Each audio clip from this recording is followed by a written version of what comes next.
Live. Okay, There we now go. we're There live. we go. I'm glad all that weird stuff didn't get here. Now What's we the are box live. too? All right, just let me check on my Let's phone. go. Oh, there we Okay, I go. think I'm ready now. I think I'm ready now. All All right. right, cool. Here we Perfect. go. Perfect. All right, welcome guys. What This is up? Will with the Counter Docs. I'd like to welcome to both my guests here, Trevor, who's a Roman Catholic, and on the bottom there we have Sort of Truth Apologetics, Christopher Lockwood. This is not Dr. Christopher Lockwood, the Orthodox theologian. This is my friend who's an evangelical Christian. Now, today we're talking about the topic of the Gospels. So, whether the Gospels are written or who wrote the Gospels, right? So basically, the question So, is real quick, traditional authorship? Yeah. yeah. So, what I'm gonna do is I'm gonna give it to you guys. This is not your opening statement, okay? Okay. I want you guys to tell the audience why you're here, since I believe you're attacking the position, right, Chris? I'm affirming the position that the Gospels were written by Matthew, Mark, Luke, and John, the traditional authorship, or by their associates. Okay, so take 1 minute, tell the audience why'd you challenge Trevor? Go. Okay. Yeah. So me and Trevor, actually, he's a friend of mine. Fellow Christian brother. We're in rooms together, and we debate all the time. I mean, we debate probably every day. And so basically, I noticed that Trevor tends to take the traditional authorship. He doesn't believe the Bible was written by Matthew, Mark, Luke, and John. He doesn't believe the Bible, like the Torah was written by Moses. And he tends to take the views of a lot of the atheistic scholars of today, what they would call scholarship, but what I would say they're presupposition, their atheistic position scholars. So I don't have too much respect for those type of scholars, and I'd like to debate any and all of them. I don't think they stick to the historical method on these things. I think they have bias themselves. They would say us religious people have bias. I would say that that's totally wrong. Truth should be tested, and I'm willing to sit here and run the historical method with Trevor here and show him that the case for the traditional authorship is much stronger than what these atheistic scholars say. So we've been going out a little bit in the rooms, and I wanted to get him public here. And let's have it out. Let's have a good debate and see who's got the most evidence on their side.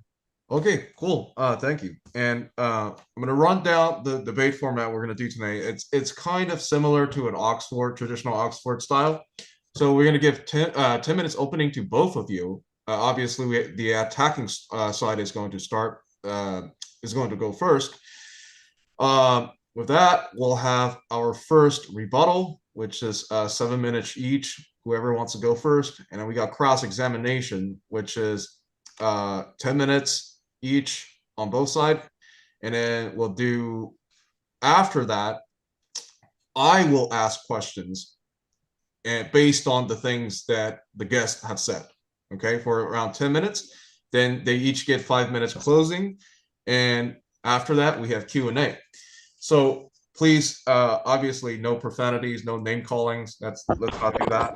And There he we're is. doing All right, historical Trevor. methods What's only. up? So meaning we need direct quotes. Okay, primary source. There's no he said this, they said that. If you guys do need something to be pulled up on the screen, let me know. I'll give you permission to share your screen.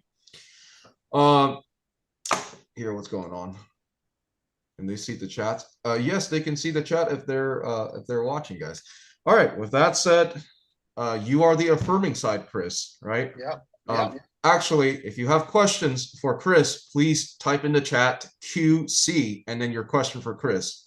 Okay. I will not read anything that is not written as a question. I'm not reading any statements. Okay. I'm not reading anything that's offensive. If you have a question for Trevor, QT, and then you got a question for both of them, QB. All right, with that said, let me share the app here. Okay, so we got timer. You can look at my screen.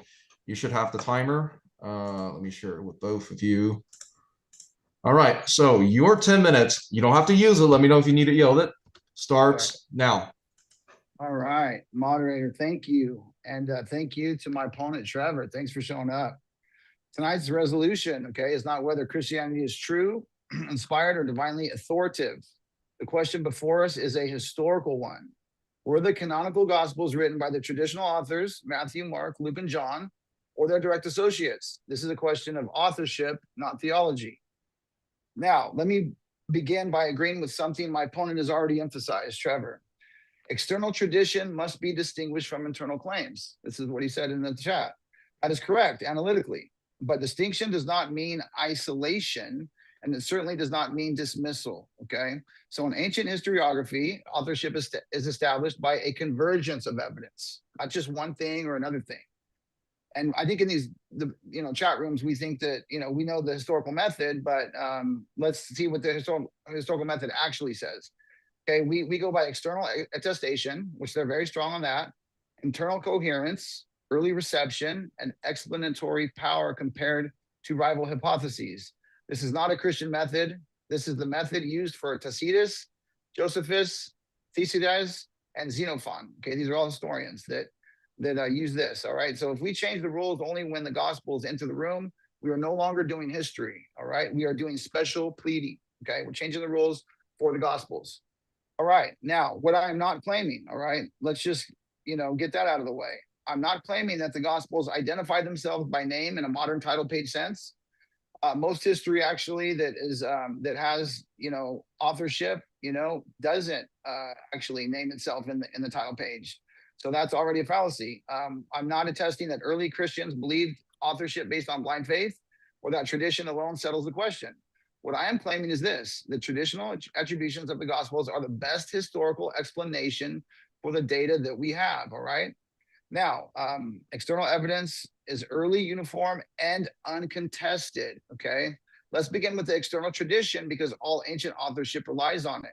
From our earliest manuscript evidence onward, we find the Gospel according to Matthew, the Gospel according to Mark, the Gospel according to Luke, and the Gospel according to John. These titles are uniform. They are geographically widespread. They are uncontested by alternative attributions. This is historically significant. I mean, it almost doesn't get any better than that. If these works were originally anonymous and later attributed, we would expect competing names. We would expect regional variations and attributions to more prestigious figures than a tax collector, a fisherman, so we find none of that. Instead, we find attribution to, like I said, a tax collector, a non-apostle companion of Peter, a Gentile physician, okay, and a fisherman from Galilee. That is not how legendary attribution normally works, okay? Patristic testimony is not late guesswork either, all right? My opponent's probably going to try to argue that it is. Early Christian writers do not speculate about gospel authorship. They just report it, okay? That's what the evidence shows. They distinguish what was written, who wrote it, and how it was received. They do this before the canon is fixed, before imperial Christianity, and before centralized control could enforce uniformity. You may challenge their reliability, but you cannot dismiss them categorically without rejecting nearly all ancient historical attribution. Okay, and the internal evidence, there's coherence, not self-authentication, doesn't need it. Now, internal evidence does not authenticate itself, and no serious historian claims that it does. What it does is test fit. When we examine the Gospels internally, we find accurate first century Palestinian geography. We find correct temple customs prior to 70 AD. This is all historically significant. Semitic linguistic interferences in the Greek. Eyewitness style details, including embarrassment and restraint. Consistency with known historical events and cultural practices. Internal coherence does not prove authorship, but incoherence would falsify it. And here, coherence consistently supports early eyewitness linked composition. So the burden is on the alternative hypothesis, okay? The burden is on Trevor today. If the traditional authors did not write the Gospels, then he has to beat me, he's got to pose an alternative explanation, which must account for 5 things. Trevor's got to account for 5 things. He's got to account for the early and unanimous attribution. He's also got to account for the absence of rival author names. He's got to tell me why accurate historical and cultural detail were throughout the Gospels, rapid and widespread circulation under those names, and acceptance across hostile and distant communities, okay? There was no debate on the names. So an anonymous community model must explain why anonymity left no trace and why false attribution succeeded everywhere immediately and without dispute. Okay, what would falsify my position? Okay, let me be clear about falsifiability. My position would be weakened if we had early manuscripts with competing gospel titles, early writers explicitly denying known authorship, internal evidence pointing decisively to late foreign composition. We have none of that, people. So in conclusion, distinguishing external tradition from internal claims is good scholarship. Separating them to dismiss converging evidence is not. The traditional authorship of the Gospels is not a theological assumption. It is the best historical explanation for the totality of the evidence, okay? And how much time do I have? 4 minutes? All right, so I'm just going to go over some patristic gospel authorship here.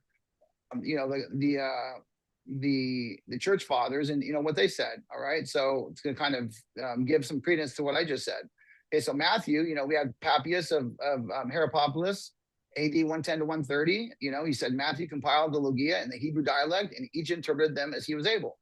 Okay, that was fragments preserved in Eusebius. All right, key points there. Matthew was an eyewitness apostle, originally composed in Hebrew Aramaic, very early testimony. Okay, Irenaeus of Lyons attributed to Matthew 180.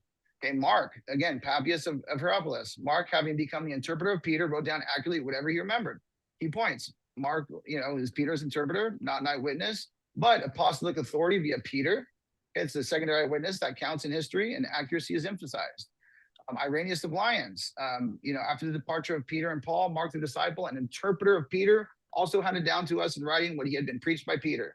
Okay, Luke, Irenaeus of Lyons again. Luke, also the companion of Paul, recorded in a book, the gospel preached by him.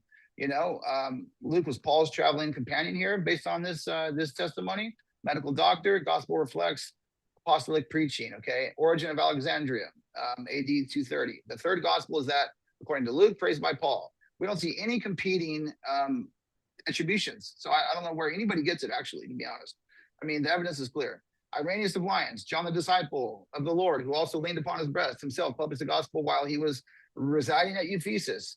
Critical fact, Irenaeus was a disciple of Polycarp, and Polycarp was a direct disciple of John. That's a one-generation chain. Okay, I mean, it doesn't get any better than that. Clement of Alexandria, John wrote last, aware of other gospels, to give a spiritual gospel. Okay, so I've got much more, but now let's go to some internal evidence here.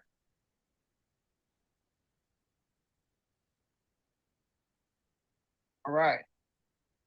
So, Gospel of Matthew, he's a tax collector. Okay, his internal indicators are either financial precision. Matthew consistently uses exact monetary terms and records financial details others gloss over. Okay, that shows a tax collector. Self-efficating inclusion. Only Matthew explicitly calls Matthew the tax collector, an embarrassing label, which that's the that's the law of embarrassment, which is most likely to be true because you're not going to put embarrassing details in anything. Classic eyewitness humility, all right? And it has a Semitic structure to it. Heavy use of Hebrew parallelism and fulfillment formulas, consistent with the Jewish insider writing to the Jews. This matters. It's a later anonymous forger would remove the shameful label, smooth financial details. Matthew does neither. Gospel of Mark. The interpreter of Peter, internal indicators, Peter-centric narrative. Peter appears more than any other disciple. Okay, there's embarrassing honesty about Peter. He was rebuked by Jesus, told to get behind me, Satan. Denial seen as brutal and unsanitized. Vivid eyewitness detail. Aramaic phrases preserved. Okay, exact times, gestures, and emotions. Okay, and the fingerprint, Mark reads like preached testimony, not literary invention. Fast-paced, oral, raw. That's exactly what you'd expect from Peter's preaching recorded by Mark. Gospel of Luke, he's a formal historiography prologue. Claims, investigation, eyewitness sources, orderly account. He's got medical vocabulary in there. There's a lot of we in there. Why this matters, Luke explicitly tells you he isn't inventing. He isn't anonymous. He interviewed eyewitnesses. Okay, that's ancient historical method, not mythology. Okay, and finally, the Gospel of John, explicit eyewitness claim. He said it himself. Okay, so there's your internal claim right there, and he's got the beloved disciple motive present at Last Supper, at the cross, and at the empty tomb. So, look, I don't know where Trevor's going to go to try to say that these are falsely attributed or anonymous, but that's my star. Let's see what he's got. All right, perfect. Right on time. All right, Trevor, your 10 minutes. You don't have to use it all. Just let me know when you're done, if you yield your time. All right, go. Well, thank you for having us on here. The claim on the table is not a devotional. It is not theological. It's not a referendum on whether the Gospels are sacred, meaningful, inspired, or authoritative for believers. Those are different questions. Tonight's claims are historical, that the canonical Gospels was written by the named figures, mainly direct literary composition of the Greek text we possess. And in history, real history, claims stand or fall on evidence, not reverence, not familiarity, not what everyone later came to repeat. So before anything else, here's one question that controls everything we do tonight.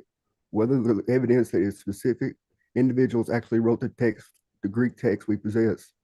Not later belief, not later labels, not later consensus, evidence of authorship.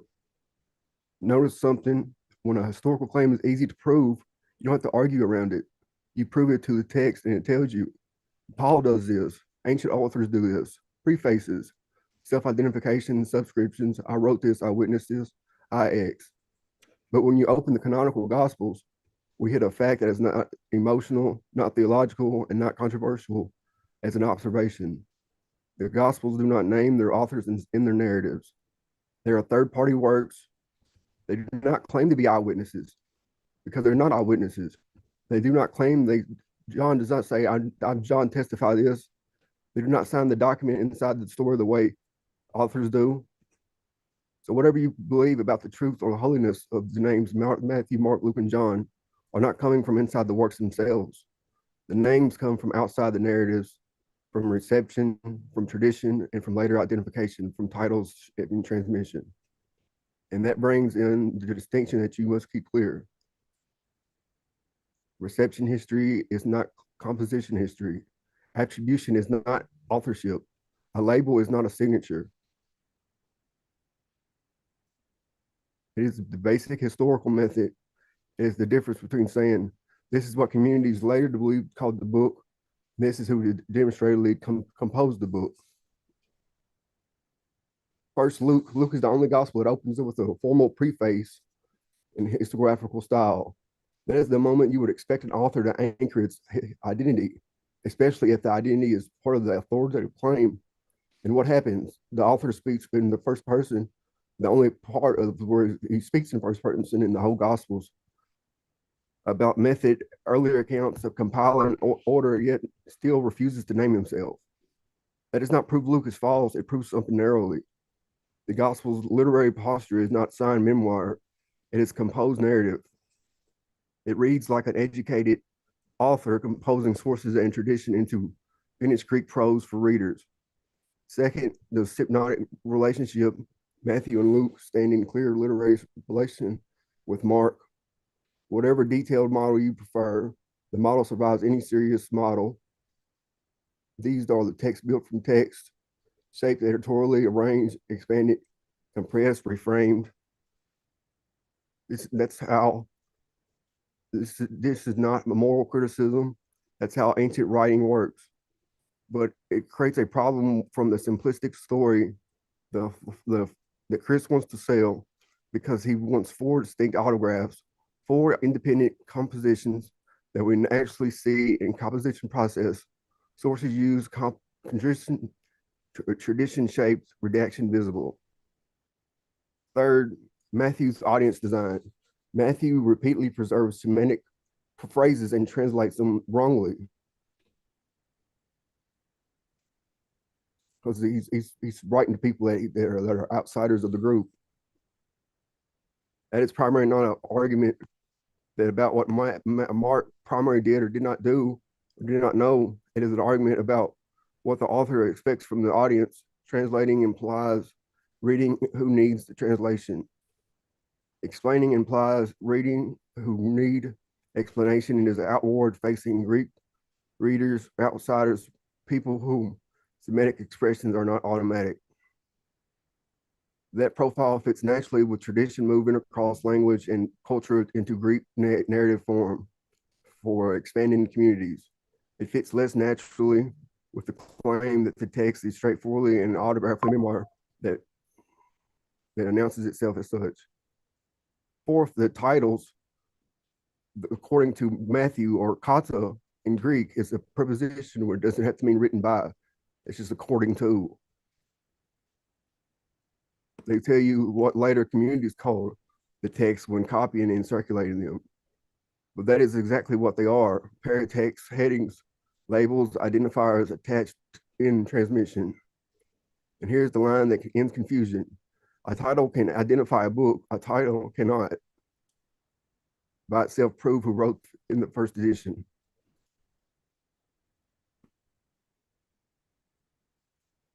So, but the early church said, Papias said, Irenaeus said, we will deal with that carefully tonight, not by snaring at tradition, but by placing it in the category, correct category. Early testimony, which can be important, can be even right, but it remains eternally testimony after the fact. It does not relate eternal anonymity. It does not automatically settle what exactly is referred to, especially when early remarks can be about sayings and recollections, interpretations and preachings rather than the finished Greek narratives as we have them. So my argument is not everything is uncertain, therefore nothing can be known. My argument is sharper. The resolution is too strong for this evidence. You can reasonably say that you have the text in early meaningful attributions in reception. You can argue that they preserve apostolic tradition. You cannot argue that they connect to apostolic circles. Those are different claims. But if you want to say Matthew, Mark, Luke, and John demonstrably composed these Greek texts, you owe this room evidence proportionate to their claim. Eternal self-identification, contribution.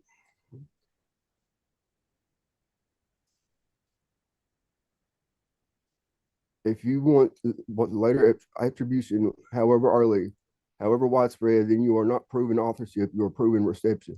Reception is not composition, attribution is not authorship, a label is not signature. That is the burden, that is the line, and that is where this debate will stay. Thank you. All righty, we'll call that done early. Okay, great, guys. Again, now we're going to go into our rebuttal section. So the rebuttal section, the two will not interact, but we'll start with Chris. You will be providing evidence to respond to Trevor's argument. Again, historical methods, primary sources only, and then we'll give it to Trevor. With that said, you have 7 minutes for the first rebuttal. And for the folks in the chat, if you have questions you want me to read during Q&A for Trevor, please put QT and then question. If you got a question for Chris, QC and then question for both, QB. Please structure your questions like questions. I will not read any statements or anything that's disrespectful. With that said, Chris, whenever you're ready, I'll start the timer. All right, I'm ready. So Trevor did exactly what I thought he was going to do, and it's a fallacy. I mean, his whole argument was that they didn't no internal self-identification. Okay, that's a flaw. That's somebody that doesn't understand history or how history is put together. Okay, there's plenty of historical works that don't have internal self-identification. So I mean, if that's your argument, then you lose, right? I mean, and again, I said that he needed to provide a better alternative for who authored the Gospels than the one that we have presently. And I ask anybody out there, did he do it? Of course not, because there's not one out there. So what they try to do is they try to say, well, he didn't say he authored the book, therefore he didn't author the book. And then he also said something like, later tradition doesn't prove authorship, but it's part of the historical method. Okay, there's the historical method has steps to it. And, you basically take the evidence and then you go by the steps and then you see what the best evidence is. So we're going to start this by saying, anonymity does not mean a non-authorship, and it never has. We've heard repeatedly that the Gospels are anonymous. That is true in a narrow technical sense. They do not contain modern style author signatures, but they don't need them. But in ancient historiography, that is the norm, not the exception, actually. So that's normal. That's what most historical documents have, okay? Most ancient works, including Tacitus, Xenophon, and others, do not say internally, I, X, wrote this work. So again, I like Trevor. He's a great guy. He's a really good guy. I don't think he understands the historical method. I don't think he does, because that argument against the Gospels is going to fail, and it fails right here. Historians do not treat them as anonymous in any meaningful sense. So this is special pleading. What Trevor's doing is he's special pleading. He's saying that, you know, all of the other history, we don't have to use these rules, but in the Gospels, we're going to use these rules. It doesn't work like that, okay? Remember, this is the historical method we're using here. So the real question is not, do the Gospels name themselves internally? The real question is, how do historians normally determine authorship in antiquity? I got to repeat that again. The real question is, how do historians normally determine authorship in antiquity? Okay, we need to educate the audience too. The answer is external attestation combined with internal fits. Okay, not one, not the other. That is exactly the kind of evidence my opponent is asking us to dismiss. So basically what he's saying is he's asking you to dismiss the historical method, which we use on every other historical document, okay? And then, you know, I want to say that, you know, what he's doing is he's proving skepticism. I'm skeptical that they wrote that Matthew, Mark, Luke, and John wrote the Gospels. Skepticism is not an alternative explanation. Remember, I said he had to have an alternative explanation better than mine. He didn't even have one. So he didn't even have an alternative explanation. So my opponent has raised doubts about tradition, about bias, about internal indicators, but doubt alone is not a historical model, okay? That's not how the historical method works. To overturn a traditional attribution, one must offer a better explanation that counts for the same data. So far, we have not been given a clear timeline for when names were attached. We have not been given a mechanism for how attribution occurred. We have not been given an explanation for why attribution was unanimous, right? Nobody challenged it. Or a reason rival attributions never existed. Okay, in history, this is a home run. This is a grand slam. This is a close the door, shut the door on it. Saying we can't be sure does not explain anything, all right? An external tradition is historical data, all right? Not special pleading. So he said, you know, this tradition, you know, get rid of it. They don't know because they weren't there. Again, that's somebody that doesn't understand the historical method, all right? We've also been told that external tradition is late, biased, or circular, but every ancient author we know depends on external testimony. Okay, this is how all history literally works. If external attestation is dismissed because it comes from people who cared about the text, then no ancient history survived scrutiny. Okay, we wouldn't have any. The correct historical move is not dismissal, it is evaluation, all right? And what we find with the Gospels is early attribution. Okay, I proved that. Geographic spread, consistency across communities, absence of competing claims. That pattern is historically significant, whether one likes the conclusion or not. Okay, and its uniform manuscript titles are not explained by the opponent. This is a critical omission, okay? If the Gospels circulated anonymously for decades and were later attributed, we should expect exactly what we see in other falsely attributed works: competing names, regional variations, confusion. Instead, we see none of that. We see uniform titles. Nobody argues the titles. From our earliest manuscript evidence, thank God for manuscript evidence, I believe that proves that. The fact has not been explained. It has, in fact, been avoided by Trevor, okay? And how much time I got? 2 minutes? Internal evidence is not self-authenticating and never has it claimed to be. So a real historian won't say that. My opponent suggested that internal evidence cannot establish authorship. That's a misunderstanding of how historians use internal data. Internal evidence is not used to prove authorship in isolation. It is used to test whether an attribution fits. And here, the fit is strong. Correct first century geography, accurate temple practices, cultural details that disappear after 70 AD, narrative restraint and embarrassment. Again, the embarrassment details, you know, show the authenticity of this. Internal coherence does not prove authorship, but incoherence would falsify it. So, but you know, we don't have that. We have a coherent reading here. The core issue is method consistency, all right? At this point, the debate is no longer about evidence. It is about standards. If we apply one method to the Gospels and another to the Greek and Roman text, then the conclusion is decided in advance. But if we apply the same historical criteria, that's all I'm asking, the same historical criteria, then the traditional authorship of the Gospels remains not only plausible, but explanatory and the best explanation with the evidence that we have, which is all history is anyways. So to summarize, anonymity is normal in ancient literature. External tradition is how authorship is known. Okay, that's normal. Internal coherence supports, not undermines attribution. No superior alternative explanation has been offered. Raising doubts is easy. You can raise doubts about anything. Explaining data is harder. At this stage, the traditional authorship of the Gospels still explains more evidence with fewer assumptions than any competing model presented, because he has not presented one. Thank you. All right, thank you, Chris. With that said, Trevor, on your first word, I'm going to start the 7-minute timer. You are to provide historical evidence to counter Chris's points. Well, can I ask something real quick? Sure. Yeah. It's your time, so. I think that you're the one that's claiming that there was written by Matthew, Mark, Luke, and John. So shouldn't you be the one that has to bear the burden of proof to do that? No. The burden of proof is on you, because all the evidence shows I'm not that. claiming it though. Okay, so here's the deal. Chris just spent the past 7 minutes trying to justify through historical method that he can show the if I get this correctly, you're saying, Chris, that through the consistency of the Gospels and also the internal evidence that supports the consistency, that it is safe to say that the authors of the Gospel are who they say they were. Yeah, and if I could real quick, since he asked me the question, the historical method applied shows that these Gospels were authored by Matthew, Mark, Luke, and John. So I actually am proving it, because I'm using the historical method, the same historical method used on any other historical document, and all the evidence points to that it's written by those people. So again, Trevor, I don't think he understands the historical method here.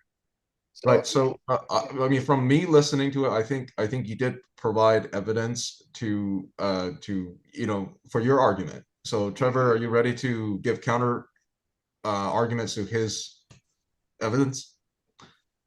Yeah. All right, go ahead. Whenever you're ready.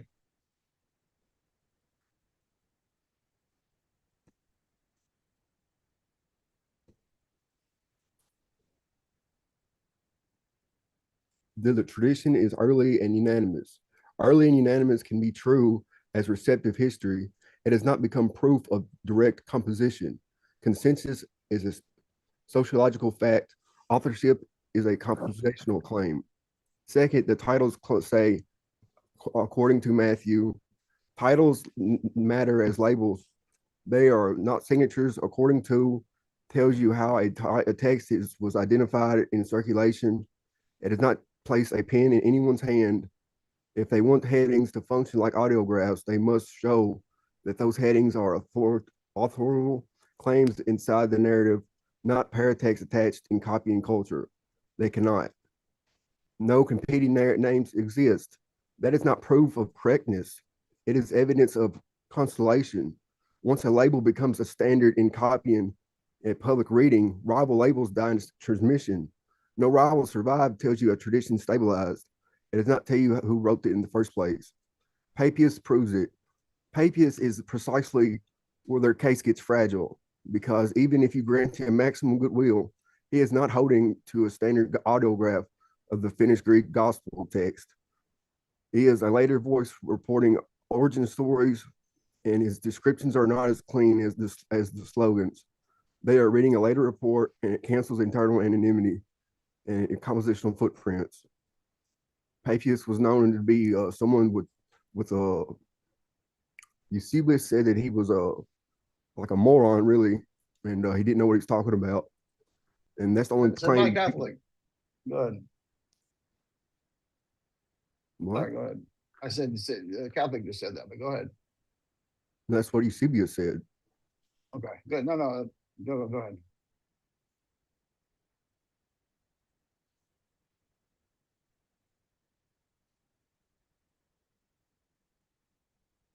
He said that he has a Hebrew gospel of Matthew, but it was a sayings gospel, so it's not a gospel.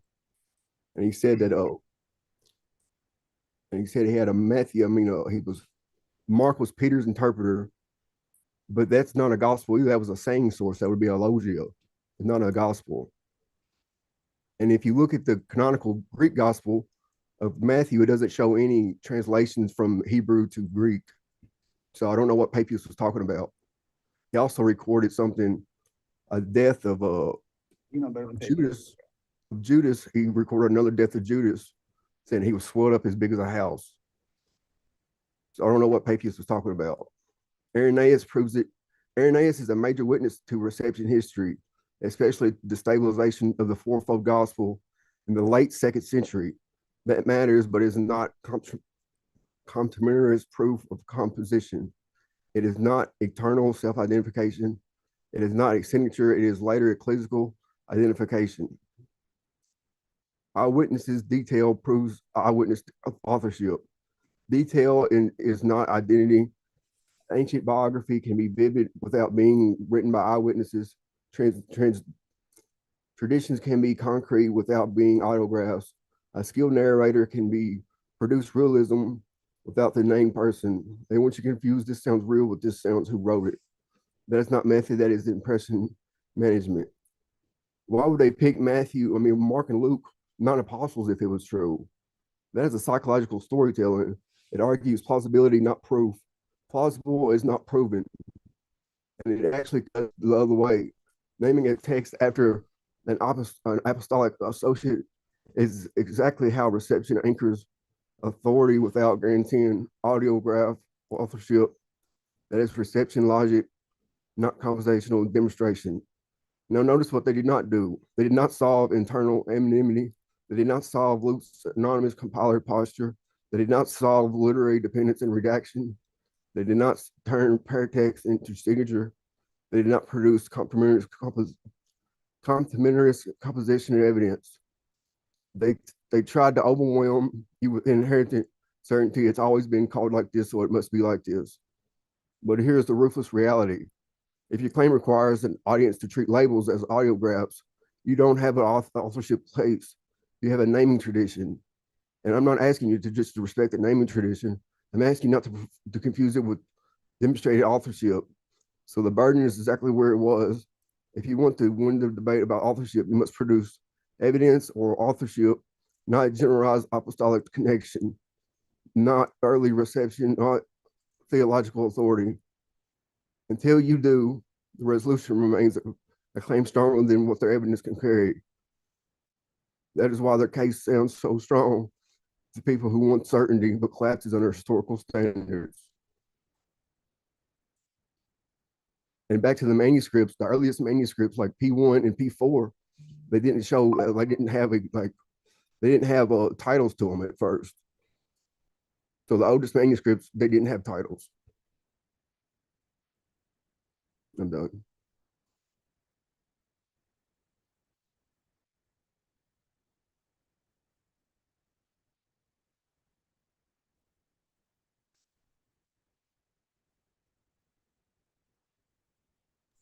Cool. All right. So thank you guys for the presentation of your evidences. Now we're going to go into the cross examination, which you two will officially start to interact with each other. We are going to start with Chris. You are going to question Trevor, okay, on the claims he had made. Trevor, you are to answer the questions, yes or no, if possible, and I will stop all sorts of filibustering. So try to keep the answers short and try to keep the questions precise. We got this, guys? Got it. And can you guys hear me okay? Yeah, all right. So when on your first word, I'm going to start the timer. Also, again, I just saw a bunch of new people join. Please get your questions in the chat. Let me know who you're asking. Excuse me, who your questions towards, and I will ask them during the Q&A. With that said, Chris, whenever you're ready. I'm ready. So Trevor, you said a lot right there. Can you clearly state the historical method you are using to evaluate authorship tonight? Oh, yes or no question. You don't want to answer. No, it doesn't have to be yes or no. I mean, yeah. It doesn't have to be yes or no.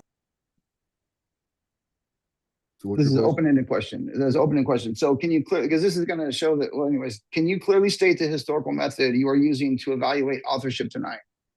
I'm going to the oldest sources that we have. And the oldest sources are the Gospels. And since there's no naming in those Gospels, then we would go to the second oldest, which would be Clement. And he don't name anybody that's part of the, he cites what they said, but he didn't say who said it. like in Justin Martyr, he just leaves it to Memoirs of the Apostles. Okay, it's not a filibuster, but okay. So you don't have a historical method from which you're using to evaluate authorship tonight then? What do you mean? Well, so do you know what the historical method is? Can you tell me what it is? Sure. Give me 1 second. Give me 1 second here. I should get a little more time, so I have to explain to the guy what the historical method is. 1 second here. All right. It's what I've been using all night on you. Okay. Historical method, okay, uses primary sources as one method, okay, early attestation, internal textual evidence, external corroboration, linguistic and cultural context. This is how all history is attributed, okay? Let me get back to my questions here. And so you don't have a historical method by which you're judging the gospels, do you? Yes, I do. Okay, and can you share that with me? What is it? I use the earliest accounts that we have, like the Gospels. Then I would use what the Okay. earliest sources will be. So what's the earliest? You said the earliest. Explain what the earliest is. What do you mean the earliest Gospels? The Gospels themselves. So the Gospels themselves. Okay, you're gonna have to be a little more specific. Sorry. So you're saying that the earliest Gospels don't attribute Matthew, Mark, Luke, and John? No, they do not. Okay, and can you explain what those are? What do you mean? Like, I mean, you said that the earliest Gospels don't attribute Matthew, Mark, Luke, and John. where do they So I claim need you that? to say again. Where do they claim that they're the authors of it in the text? Okay, I use the historical method again. I'm using the historical method to evaluate whether they did author the text. Internal authorship, as I've shown, isn't actually most historical documents don't have the historical method, but no problem. Which ones? Oh, yeah, you want me to go through them? Sure, no problem. Please. Well, actually, it's my question and answer time. You can ask me during your question and answer time. Which ones? Now, let me ask you, the same method you're using for the Gospels, is that the same method you use for non-Christian Greco-Roman texts? Yes, it would. Okay, all right. But you don't have a historical method. I just had to explain it to you, didn't I? Okay. Because I didn't know what your definition of it was.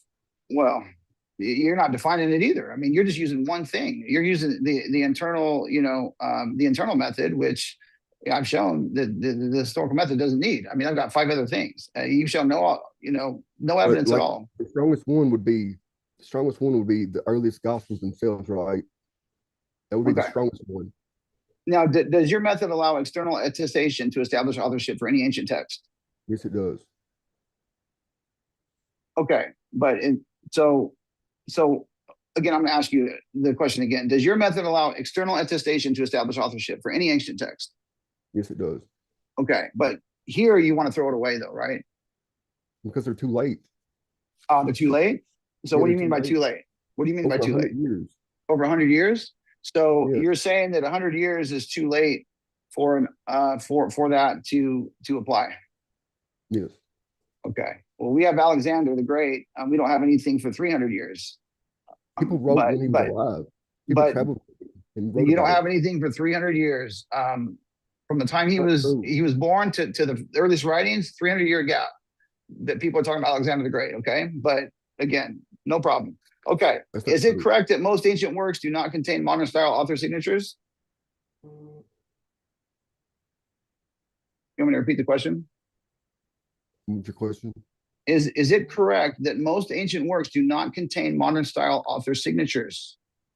Yes, they claim to be the author in the text, like Paul does.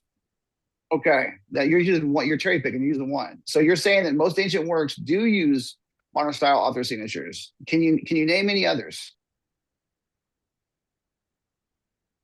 Well, just name one, Paul. Can you name any others? He's got 7 epistles. Can you name any others? How many more do you want me to name? Can you name any others? I guess that's a no. Okay. All right. So you don't really know, do you? You don't know history, do you, Trevor, really? You haven't really looked into this, have you? You don't have to answer. Do historians normally treat such works as anonymous in the sense of unknown authorship? What is it?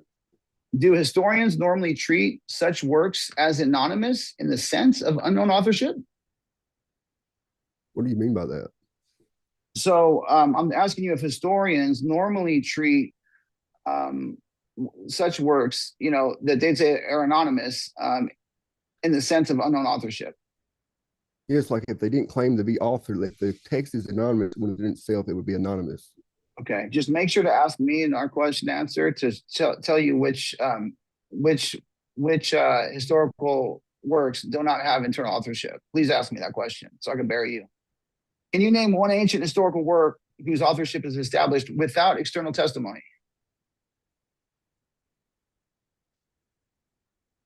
I'm gonna repeat the question. Yeah. Can you name one historical work whose authorship is established without external testimony? Tell me. Pardon? Tell me. You're the one that's saying that you know that these aren't written by the authors. I'm trying to tell you that. Okay. Do we rely on external attribution for Tacitus, Xenophon, and Josephus? Do we rely on external attribution for Tacitus, Xenophon, or Josephus? I think they claim to be the authors within the text. They don't. They don't claim. Okay. All right. Are you aware of any early gospel manuscripts that attribute the same gospel to different authors? Why would that matter? Because you're providing, I'll answer you, because you're providing no alternative method. See, the burden of proof, the burden of proof is on you to give us an alternative method. Doubt doesn't win the day for you. Just, I mean, anybody can plant seeds of doubt. That's not how the historical method works. Okay. I'm saying just by saying, anonymous. What's that? I'm saying that they're anonymous. Say again. I'm saying that they are anonymous. You're saying that they're anonymous based on what? You're not providing a alternative method of why they're anonymous, or pretty much anything down the historical method line. All you're doing is saying, I doubt this because this, I doubt this because of that. That's not how history works. Okay, if the gospel is circulated anonymously for decades, why do we have no rival author attributions, not even incorrect ones? Because they was established early. Okay, so you admit then, okay, everybody listen to that. He admits that the authors, Matthew, Mark, Luke, and John, were established early. That's early attribution. That's a point for me. Thank you, Trevor. Not really early though, like 100 years. That's pretty early. But Papias didn't know what he was talking about when he's talking about Matthew and Mark. Well, you don't know more than Papias, man. You don't know more than Papias. I don't know why you think you do. You don't. I don't know. He's considered a moron. Papias? Yes. Whether he's a moron or not, he's giving us external attribution, which we don't even need Papias. I mean, I don't even need Papias. I've got so many other ones. But you understand that all the evidence, now, would you agree that at least all the evidence points to the gospel authors being Matthew, Mark, Luke, and John? No. Okay, all right. What historical mechanism explains unanimous attribution across geographically independent communities?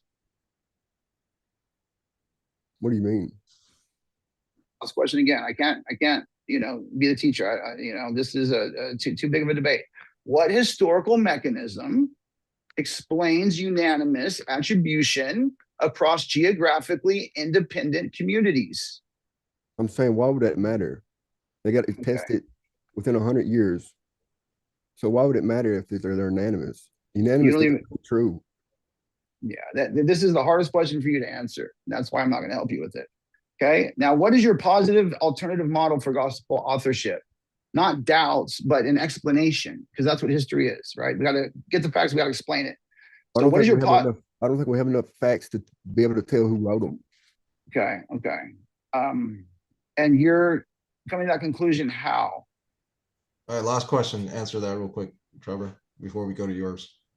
Because we don't have enough evidence, because the Gospels don't claim to be, and we don't get anything until Papias, and Papias is obviously wrong about Matthew and Mark, and it don't come till another 50 years until Irenaeus, and Irenaeus wasn't there. Irenaeus wasn't taught by John. Okay. Cool. Okay. Am I able to ask just one more? Sure. Yeah, go ahead. Okay. What evidence, if discovered, would cause you to accept traditional gospel authorship? What's the falsifiability with you? What evidence if a manuscript saying that that an apostle wrote them? okay. Okay, well, we have that. So No, we okay, do not. manuscript. All right, cool. Okay. All right, right. Trevor. So he did ask one extra question. I'm going to give you 10 minutes and Yeah. 30 seconds. Whenever you're ready, man, on your first word, I'm going to start the timer. Right.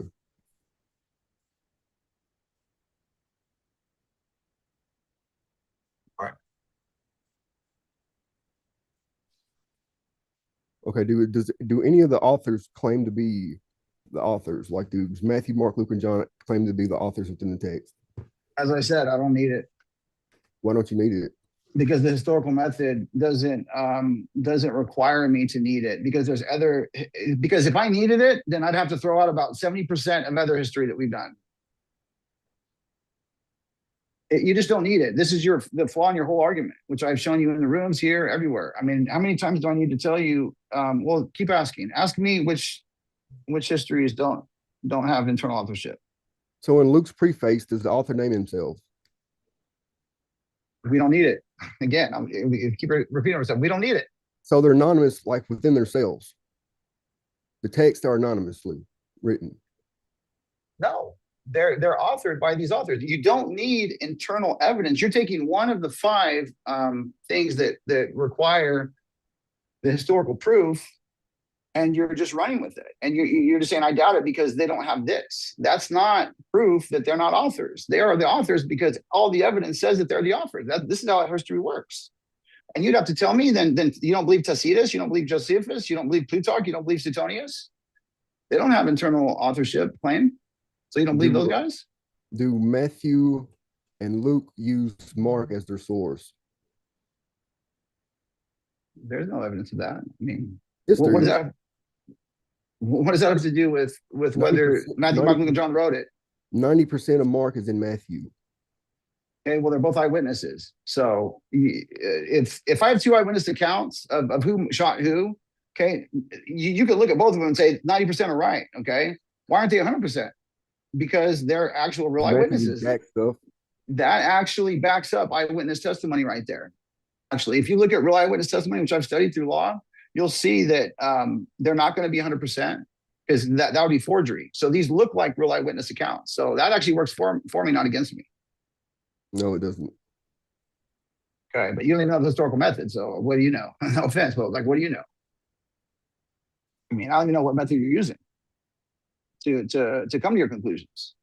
So I don't think you have one, to be honest with you. So at least 2 of the Gospels are texts built using prior to the text, right? No, wrong. Absolutely wrong. Yeah, you're building assumption after assumption after assumption after assumption. No, it's a house of cards. You have a house of cards. No.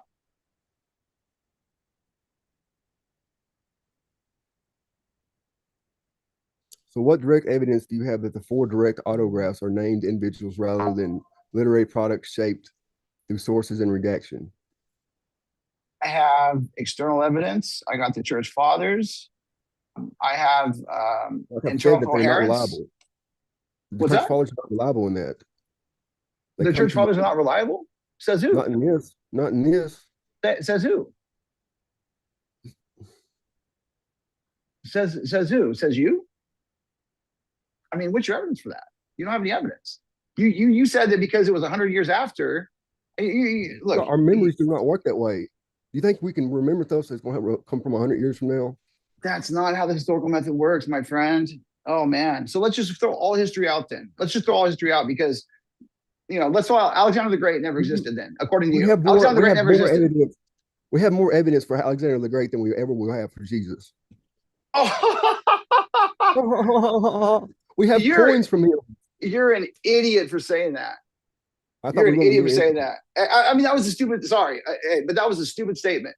Do you want to debate that? You want to debate what evidence we have more of Alexander the Great or Jesus? Chris, excuse me, Chris. Again, sorry. this is. I got you. I got you. Trevor's questioning, so I got you. Trevor, go ahead with your question.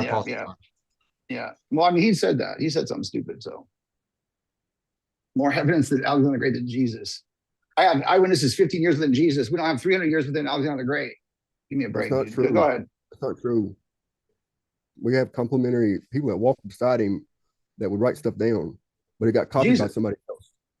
Oh, so you believe that, but you don't believe in the Gospels. I think you have something against the Bible. You're showing a lot of bias, Trevor. You have no standards. You have no historical method. You understand? Mine's historical. Mine's 1, 2, 3, 4, 5. Let's see how that looks. Yours is just like all over. Keep performing confidence. Pardon? I said keep performing confidence. I don't know what that means. Yeah, Trevor, just keep your question like yes or no answers. None of his was though. Yeah, that's fine. I'm just suggesting it so we He's got can keep nothing. moving. He's You got can nothing. get him to He's answer got more nothing. questions. But yeah, go ahead. Whatever you want, whatever you like to do. What year did Papias write? Papias wrote. 1 second. Let me look it up. 120. Well, it's 120. Yeah, it's right around 120, I believe. Yeah. So how many years had passed since the writing of the gospel to them? Probably about. Well, it depends on which gospel you're talking about. Well, I mean, each gospel shows that the destruction of Jerusalem happened, though, don't it? So at least 70 AD. Yeah, so let's say, I mean, whatever you want to go with, I'll go with, because again, this evidence you're presenting is actually works for me, and we can discuss it, in our closing statements. Everything you're saying actually in the historical method works for me, not against me. I know you think 100 years is a long time, or 50 years, or 20 years. It's not. It's actually really, really good, and it works really well. It's really not. It's really not. Okay, but you're not using the evidence to say that. But okay, keep going. Keep asking your questions. What year did Irenaeus write in? Irenaeus wrote in, I think it was 2 something. 180. 180. Okay. So, and Papias claimed that we had a Hebrew gospel. Is the canonical Greek gospel, is that in Greek or is that in Hebrew? Okay. You're using your absence of evidence doesn't mean evidence of that didn't happen, basically. So you're using the fallacy of silence here. Just because we didn't find it doesn't mean it doesn't exist. That's a fallacy. It shows that it wasn't written in Hebrew though. Because Matthew used the Septuagint for the virgin prophecy. Sure. No. They're definitely written in Greek, but there's a lot of people that believe that there's a Hebrew Matthew somewhere. I mean, this is first century stuff. Somebody believes that doesn't make it true. That would be a completely different gospel. Right. No, it wouldn't be a completely different gospel, it's just different language. But no, what I'm trying to say is just because something hasn't been found yet doesn't mean it doesn't exist. That's a fallacy of silence. Just because there's no Hebrew gospel to be found yet doesn't mean it won't be found later. So I mean, yeah, that the historians don't look at that as a reason to dog Irenaeus in any way. We have a lot of manuscripts of Matthew, and none of them was written in Hebrew.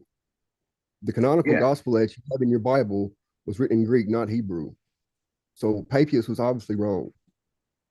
That's not obviously wrong. No, that's not how history works. Again, this is not how history works. Somebody can say something, from the 1st or 2nd century. We weren't there. Okay. So shame on us for thinking we know more than they did. Papias wasn't there either. Yeah, but he was there closer than you were, wasn't he? I mean, sure. Okay. Who are we going to believe just in a vacuum? You or Papias, the church father? So, somebody that has. Let Trevor ask the questions. Okay. Sure. Yeah, no, I apologize. Go ahead, Trevor. I mean, none of this stuff proves it, but okay.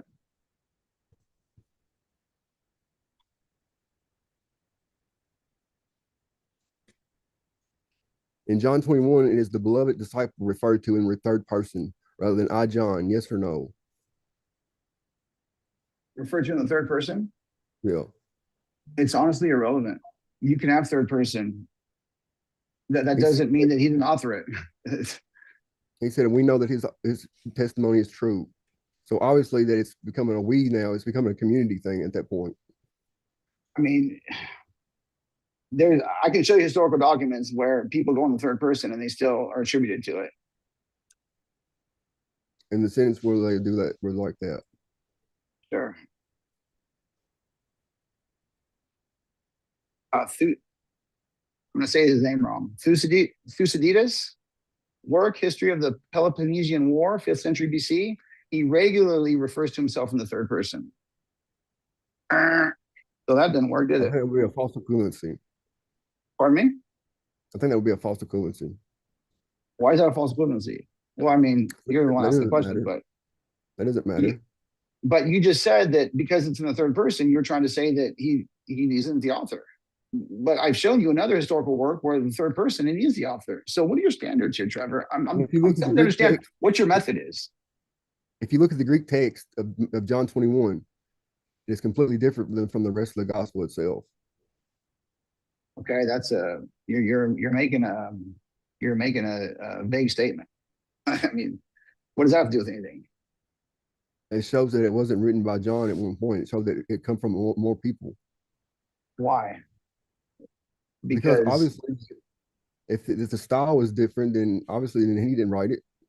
what do you mean by style? Define your terms. John 21 appears to be it was written by someone else at a later time. And what makes you say that? Because if you look at John 20, it ends in a perfect way. What's that The end of perfect way? John, that he says that this was written to make you believe. We pull it up. It's in John 20, the last verse in John 20. You're the one making the statement. These are very vague. You know, I don't even know how that would falsify gospel authorship. It's doubt. It's like it's provoking enough doubt to Doubt doesn't win your case, man. I said that in the opening. Doubt does not win your case. Okay. I just made the audience doubt. I just made the audience doubt that you know the historical method. Okay. Doubt, really I mean, anybody can make anybody doubt. Okay. I want evidence. I want clear evidence of the historical method. Obviously, you don't want evidence because you take stuff that wasn't even in the gospel itself, and you just say we think that he wrote it, so he must have wrote it. That's not true. That's not what the historical method teaches. Okay, I have a method you don't, Trevor. That's what you think. That's obvious. Asked you during my question that you didn't have any type of method. You didn't even know what the historical method was. I don't think you're really qualified to speak on it. Is time. Cool. Okay, so we're closer to the end. This is the last rebuttal before my questioning of both of you, and I will do closing. So, Trevor, you're going to start this time. You're going to have 7 minutes to uninterrupted. Yeah, sorry, I want to interrupt. Yeah, that's fine. To refute Chris's claims with evidence. Go ahead. So it's on me. Yep, you're going first this time. Okay.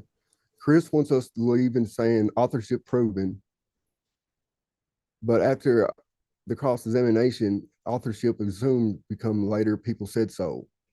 And that's not an insult, it's a category, it's reception history.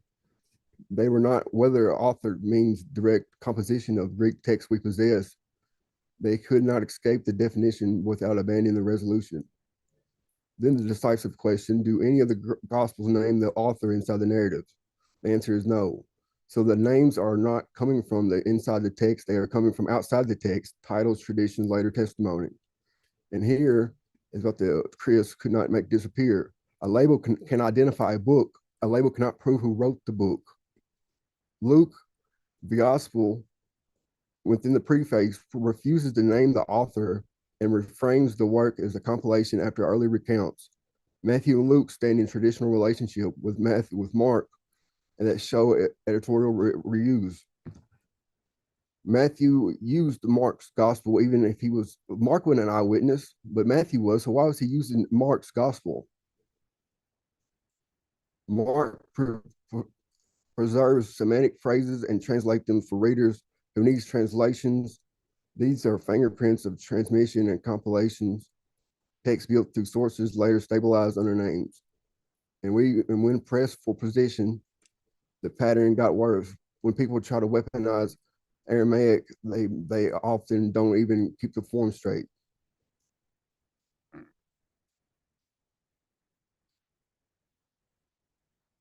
So what did Chris actually do tonight? He just performed confidence and for the audience really to try to assassinate my character. They tried to redefine the burden, saying that I'm the one that had the burden when he's the one that was making the claim that Matthew, Mark, Luke, and John wrote it. They tried to make the received under a name equal to written by that man.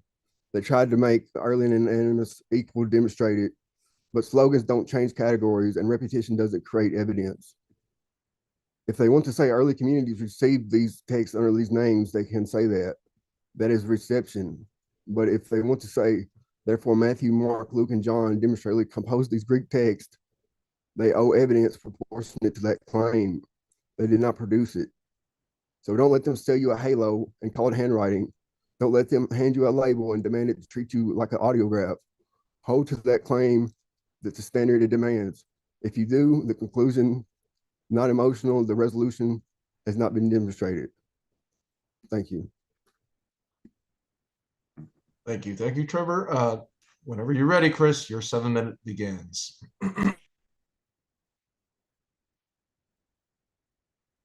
You're going to have to unmute, buddy. You're muted. Nope. Still muted. There we go. Okay. There you go. All right, go. Okay. Thank you. Thank you for everything here, Bill. You go by Bill, right? William Bill? All right. Yeah, just Will. Okay, Will. All right. My favorite baseball player is going to Will Clark. We have heard repeated skepticism, okay, about tradition, about bias, about internal indicators, but skepticism is not an explanation and it never has been, okay? Despite multiple opportunities, my opponent has not provided a clear timeline for when gospel names were attached, a mechanism for how attribution even occurred, an explanation for why attribution was unanimous, or a reason rival author names never existed, okay? There's no alternative model here. Without a positive alternative model, the negative position collapses into methodological doubt, which is what Trevor's doing here. He's doing methodological doubt, not historical analysis. Again, this is not historical analysis tonight that Trevor's posing. He's doing methodological doubt, all right? Well, this could, John 20 is in Greek, didn't look like John 15. So we throw out all the evidence, even though nobody's ever said that anybody but Matthew, Mark, Luke, and John has wrote this. We're just going to throw all that out. And, and he also said that, I'm making the claim. He said that in his rebuttal. I'm making the claim that Matthew, Mark, Luke, and John, I'm not making the claim. I'm looking at the evidence and telling you that the evidence is making the claim. Okay, the evidence is making the claim. You're making the claim that they didn't write it, but there's no evidence. You're using literally no evidence. You're using one part of the historical method, which I showed you is a fallacy because there's tons. In fact, most historical documents don't have the internal authorship. So it's a fallacy. It's a complete fallacy. He said I tried to assassinate his character. I don't know where he's getting that from. I'm literally just telling him that he doesn't know what he's talking about, and he doesn't. So, that's just the truth. He's teaching false stuff. We got to use the historical method. So uniform attribution remains unexplained, okay? This is one of the strongest data points, and it still stands, all right? If the gospel circulated anonymously for decades and were later attributed, we would expect, right? We would expect competing names. We would expect regional variation. We would expect confusion in the manuscript tradition. And actually, he said, in order to falsify his position, if I found an early manuscript attributed to Matthew, Mark, Luke, and John, well, we have plenty there. So instead, we find early, widespread, and uncontested attribution to Matthew, Mark, Luke, and John. No mechanism has been offered to explain how false attribution achieved universal success without any dissent at all, right? But now, in the 2020s, all of a sudden, they didn't write it because we know more than they did. Avoiding this point does not answer it, okay? Internal evidence was completely dismissed by Trevor, actually, not addressed at all. Internal evidence was treated as inadmissible rather than evaluated. He didn't evaluate any of it. But internal coherence is not self-authentication. It is falsifiability testing. If the Gospels contained anachronistic customs, incorrect geography, post-70 temple practices, cultural ignorance, then traditional authorship would be seriously undermined. We do not see that. Dismissing internal evidence entirely is not critical scholarship. It is methodological refusal, okay? Falsifiability was acknowledged by Trevor, and he said, if we find early manuscripts attributed to Matthew, Mark, Luke, and John, then his case is dismissed. He's falsified. So we have that, and I'll be happy to share those in my closing statement. Okay, this is a serious historical position, must be falsifiable. and he identified what that would be. So that makes it easy. Obviously the traditional authorship wins. Now where the burden now stands, all right? Let's be clear about what remains on the table. The affirmative has presented a coherent historical model. Okay, that's me. That model explains early attribution. See, because he's saying that we're just attributing names like without any method at all. No, there's a methodology, Trevor, to this. There's methodology. It's called the historical method. We use it on everything unbiasedly. Okay, and it shows me that you're a little bit biased when you don't attribute, you don't apply the historical method to Greco-Roman documents, but you do to the Bible. Okay, That's what I did though. that medal explains early attribution, internal coherence, and reception history. No superior alternative explanation has been defended.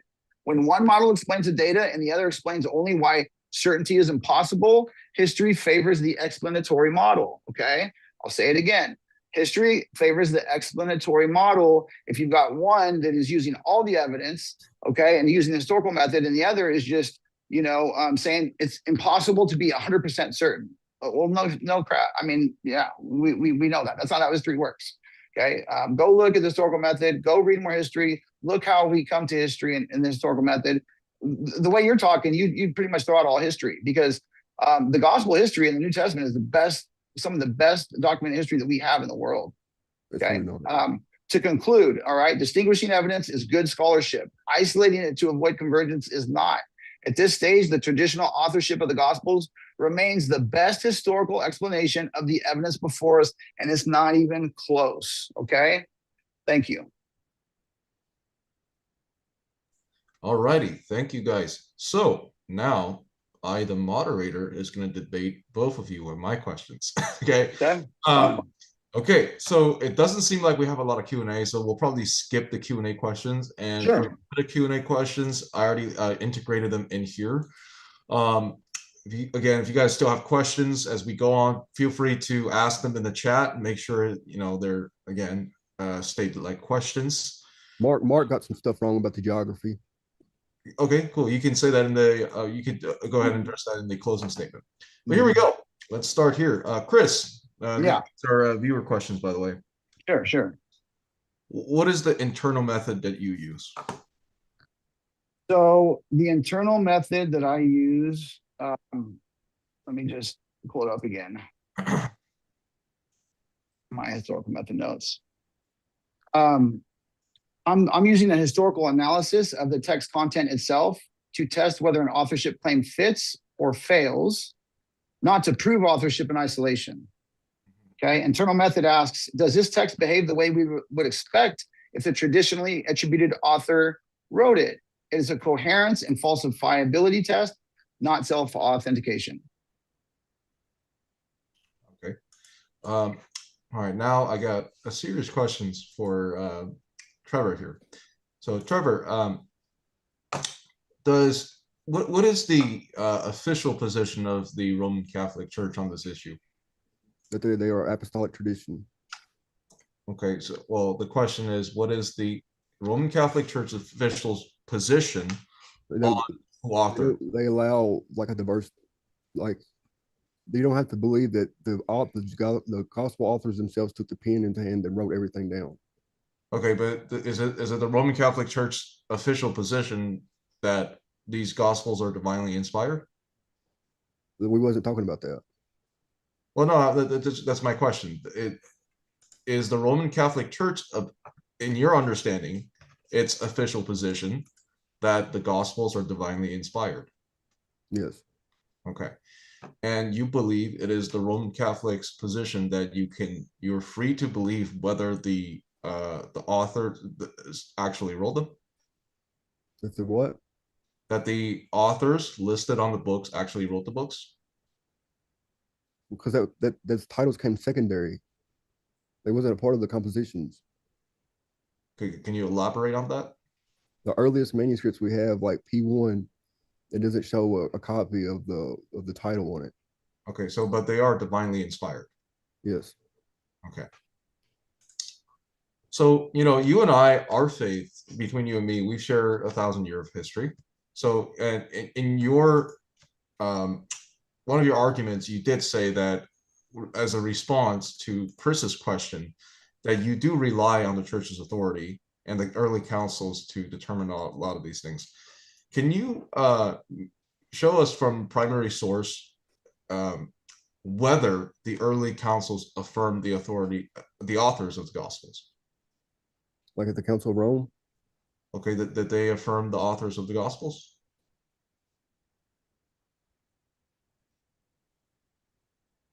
I'm not sure what do you mean? Well, you did say that you appealed to the early councils for these sort of answers. So I'm wondering, what are the councils that you're appealing to when you say that they did not affirm the authors of the Gospels? Why would I'm that matter? sorry, which would you say? Why would that matter? Like if a later Because, council because would you say appealed to it. what? Because you appealed to it. When? In your when you answered when Chris asked you what is your method to determine these sort of evidence in the early ages, you said the early councils. I don't remember saying that. I'm sorry if I did. Okay, so but do you believe that the councils hold your current opinion? I don't think I don't think that was an infallible doctrine though. What was not okay? So the do you or do you not think the early councils affirmed the authors of the gospel? They probably did, but why would that matter? Okay, but the church holds to that. The church does not hold to that. Okay, that's fine. So can you name me a church father or even modern church scholar, your church or my church, who says that the Raymond Brown. who is it? Raymond Brown. Raymond Brown? Who is that? Yeah, he's a Catholic scholar. Okay, and can you show me where exactly he says, or you can look it up real quick, and I want the audience to hear this. Where does this scholar say that we don't actually know the authors Hold or the on, anonymous? hold on. Let me look it up.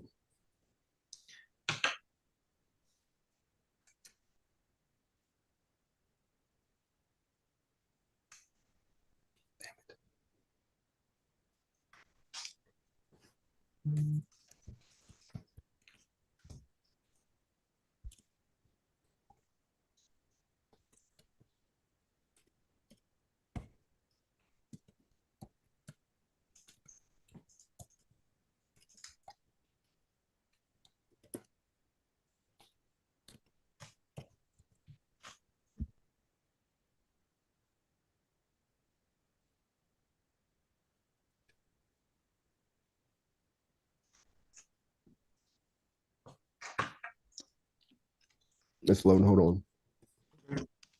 I'm gonna try to look this up too. His name's Raymond E. Brown. Okay. It says in his introduction to the New Testament, he said that.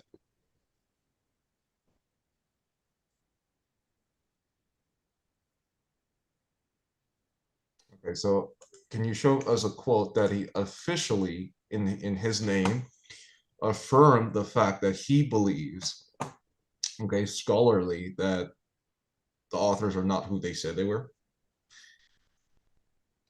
In his introduction to the New Testament, he said originally circulated anonymously that the present titles were later added by the church's tradition. Okay, the question is, does he say that the church's position or his position or the traditions say that, because whether they were added later on or not is not the deal here. The deal is whether the church and the early Christians believe those were the authentic authors. Does he make a statement on that? Yes, he does. Okay, can you show us the statement?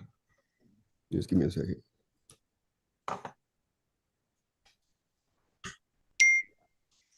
They misquote Raymond Brown all the time. What is Hey, it? if you want, Chris, you can look at it too. You can look up. Yeah, no, I am. I know this argument. They overplay It's their fine. hand on this So one. it's fine. It's fine. Yeah, it's fine. We're gonna let Trevor answer. Yeah, sorry. Yep. Well, y'all can answer too. I mean, I don't really. No. No, no, it's your time, Trevor. This is the question to you. It's all good, brother. It's all love, man.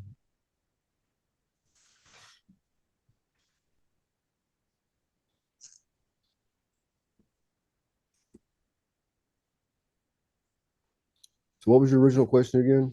The original question is, does the scholar Raymond Brown state that it is the church's position or the early Christians' position that the gospels are actually anonymous? The question is not asking whether Raymond Brown said it was added later or not.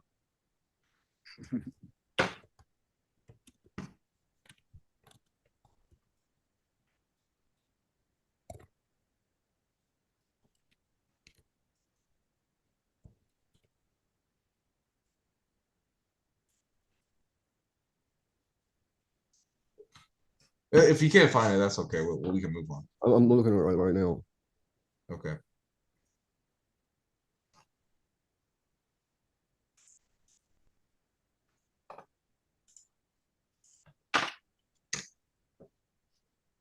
No, he does not teach that the gospels are anonymous. Like the church does not teach Okay, that. that's fine. That's fine. Okay.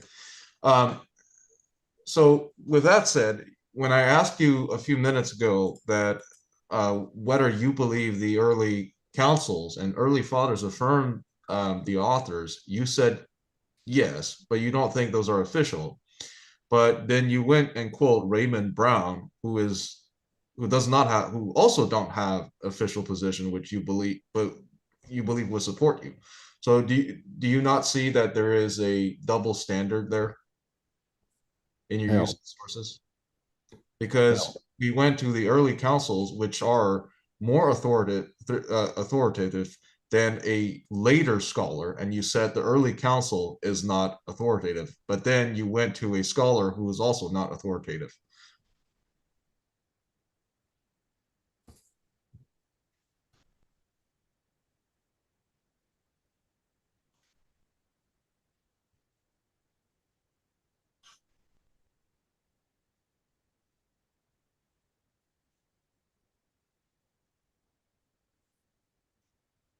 That's why, like, we can move on to the next question. Yeah. It's just something for you to think about. Okay. Mhm. What exactly about Chris's historical method that he has been appealing to do you disagree with? His the late he puts too much emphasis on the later traditions that come about. Okay, the councils are lighter traditions in your belief. He didn't appeal to the councils though. He appealed to Papias and Irenaeus. Okay, that's okay. Cool. I mean, it was more than that. It wasn't just all the external tradition. 100% of it affirms what Okay, the gospel authorship. the But Council of Carthage that affirms certain gospel books, is that authoritative to you? Not for authorship. Okay. So what about the Seventh Ecumenical Council? Did they ever claim dogmatically that who And wrote they them? claim dogmatically, but they affirm the use of the text. So it wasn't dogmatic. No, So why on its own, it's not. But the council unilaterally affirmed the uses of the text. but they're not teaching it for every Christian to believe though, right? It is in the sense of an ecumenical council. The question is not that, like, whether it's correct or not. The question is, do you believe a council like that having those statements or doing those things are authoritative in that context? No, I don't think so. Okay, that's fine. Why isn't this is the last question for you, man? Why is it not enough to determine the author's identity through the consistency of the gospels What do you mean and the consistency of internal the gospels? sources? What do you mean consistency of the gospels? Can you repeat that? What do you mean the consistency of the gospels? The consistency of the stories? Because it was fixed early at least 120. Papias The said that gospels were altered? was authored by someone, You believe the gospels were altered? not altered, but I think that not corrupt, but I think that redaction criticism had showed a lot, like had a lot to do with it. Okay, and okay, It's not on. you are. I'm assuming you're Latin, right? Roman Catholic. Yeah. Okay. Well, thank you, Trevor. That's all the question I got for you. Chris, here's your Yeah. turn. All right. My question is, I'm going to actually start out with the question one of the guys asked. Why do the earliest gospel manuscripts lack author names, and why do the attributions only appear decades later after church authority structures were established? Yeah, sure. So the historical method, when we look at the earliest, are you talking about the earliest manuscripts? Mhm. Yeah, the earliest manuscripts don't have to have the authors, Matthew, Mark, Luke, and John. Let me see here. What I had something that I wrote here. Let me see where it is here. Hold on one second. Yeah, here we go. I had this written. So the earliest gospel manuscripts that preserve titles already contain author attribution. So those manuscripts, they already had and contain author attributions, and they are also uniform. So the documents, the manuscripts do more to prove gospel authorships, but we don't need to see the names Matthew, Mark, Luke, and John in those particular things. That was another fallacy that Trevor brought up. Not every manuscript has the title preserved, but everyone does. Everyone that does is attributed and never differently. So, for example, every manuscript that we have was never attributed to an anonymous person. They all were attributed to the said authors. Okay, why is that? Let's think about that. He does it. Okay, Because the historical method, because everybody at that time knew that they were written by Matthew, Mark, Luke, and John. There's never been a dispute. okay. So we don't need to see it, Matthew, Mark, Luke, and John on these early. What's your sources for that? He made it up. So my sources for what again? Your sources for saying that nobody ever disputed it. Well, it's not a source, but I mean, who did dispute it? I mean, I can't prove a double negative, but nobody ever disputed that these were written by Matthew, Mark, Luke, and John. If there was, well, how do you know the authenticity of those gospels then? The authenticity of the gospels. Mm-hmm. When you say authenticity, what do you mean exactly? How do you prove that they were actually written by the apostles, not later? Sure. Like Trevor said in his answering, he said they were all. How do you know that they were? Oh, sure. Okay, yeah, thanks. So again, I'm going to keep going back to the same argument I have. There's a historical method that we use to prove authorship, historical authorship. That's what I use. And so it's not a matter of, you don't have to prove something 100%. Mm-hmm. That's not how history works. So what you do is you take the evidence that you have and you evaluate it through the historical method. And if you want, I can go through that. External. So would you like me to go through the historical method? Okay. How about you look at what year did Matthew? Trevor, I got this. Okay. So you appeal to historical method, but the church fathers, they would be a part of that historical method, yes? Oh yeah, a big part. Yeah. And there's something I didn't even mention, but I'll go ahead and ask your question to see if this comes up. Okay. But before we go on to my next question, I think I know where you're going. Sorry, I think I know where you're going. I didn't. Yeah. Okay. Let me ask you another question. Yeah. Sure. Now, do you believe it is possible of what Trevor's saying that is true, that the Gospels can be inspired, but the authors are not who they say they are? No, I don't believe that. I don't believe that you can have an inspired Gospels without Matthew, Mark, Luke, and John being who wrote it. That is correct. Okay, thank you. Now, you do appeal to church fathers? I do. Okay, now what is your standard for doing that? And how do you prove the reliabilities of the fathers you quoted when you don't accept their authority? Well, see, that's a misunderstanding a lot of people have about me. I know I get labeled as a Protestant a lot. I affirm early church tradition. It's only later Catholic tradition that I start to come to question. How is it not pick and choosing when you constantly choose? Okay, well, I like these traditions, and then sure. I'm not going to take it. Yeah, and that's a great question. So the way, see, now we're getting off the historical and we're getting into theology. So I just wanted to. We're not necessarily getting into theology. Well, I'm just well, asking what your epistemic sure. standard. So, am I allowed to answer this theologically, or would you like to me answer Well, this? it's not, let me. I'll tell you why I asked this question. Okay. Sure. Because Trevor did, in his opinion, in my questioning of him, he appealed to later traditions of the church. Yeah. Okay? Yeah. Now you're quoting early traditions, so I'm Yeah. asking, what is your standard to judge which one is Oh, wrong okay. in Okay. Yeah. that paradigm? Okay, so in the historical method, okay, one of the things we use, okay, and this is really strong, and I didn't even bring this up. There is a chain of apostolic authorship here, okay, that's very strong, and it survives the historical method extremely well. So I would say the chain of apostolic authorship gives me, yeah, in the church tradition is why it's a home run for gospel authorship. I think that's the question you're asking, right? Okay. And Trevor, do you believe that it is currently, at this moment, the Roman Catholic Church's official position that the Gospels are anonymous? They don't have an official position. So, okay, so there's no official position. Mm-mm.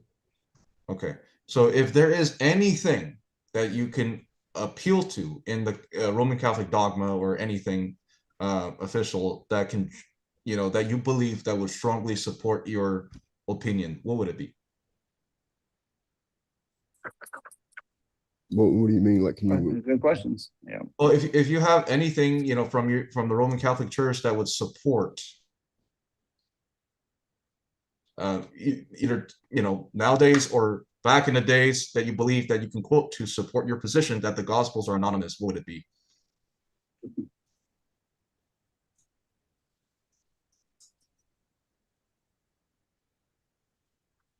Probably the doctors of the church. Okay, what does it say about the authorship of the Bible, or excuse me, the Gospels?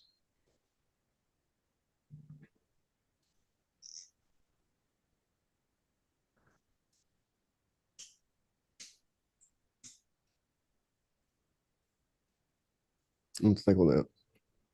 Okay. Here, Chris, I got a question for you. Yeah. Assuming that Trevor has reasons to believe that his church, the Roman Catholic Church, support loosely or somehow officially support his idea that the Gospels are anonymous. Okay. And in his version of, when we appeal to history, he can actually appeal to his tradition that is the case. So what would you respond to that? Because if he's appealing to his tradition, you're appealing to church tradition, why is his method wrong? Because you've been criticizing his method. Yeah, right. His method, does he appeal to tradition at all? Really? I mean, all he does is raise doubt on it. Yes, I do. I didn't hear any tradition. What tradition did he use to from his position? Clement of Rome and Justin Martyr. Can you show? Yeah, can you go ahead and show us that whatever you believe from those fathers that support your position? Yeah. Sorry, I missed that, brother. I totally apologize. I missed that. Yeah, please. Justin Martyr today was from the Memoirs of the Apostles, and Clement of Rome didn't say anything. Okay. Okay. All right. So, would you like me to answer that? No. So okay. That's fine. All right. I mean, I guess this is all the question I have for you guys. And go ahead with your. We're gonna do closing now.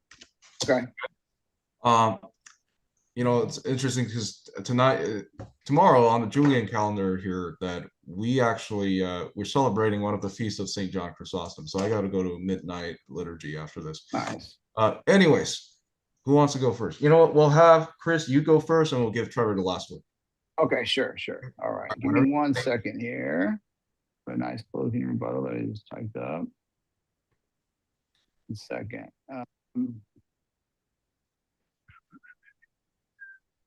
Thanks for that. That was great. Hold on 1 second.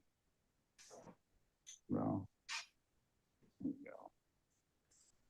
go. Actually, while you're doing that, I got it. Oh no, can I go? I'm gonna do this. Let's do this. Okay. So, Chris, why don't you spend a minute and steelman Trevor's position?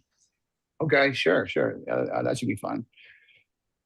Trevor's position is that we don't know who wrote the Gospels because they didn't say inside the text itself that they were written. This was his biggest piece of evidence.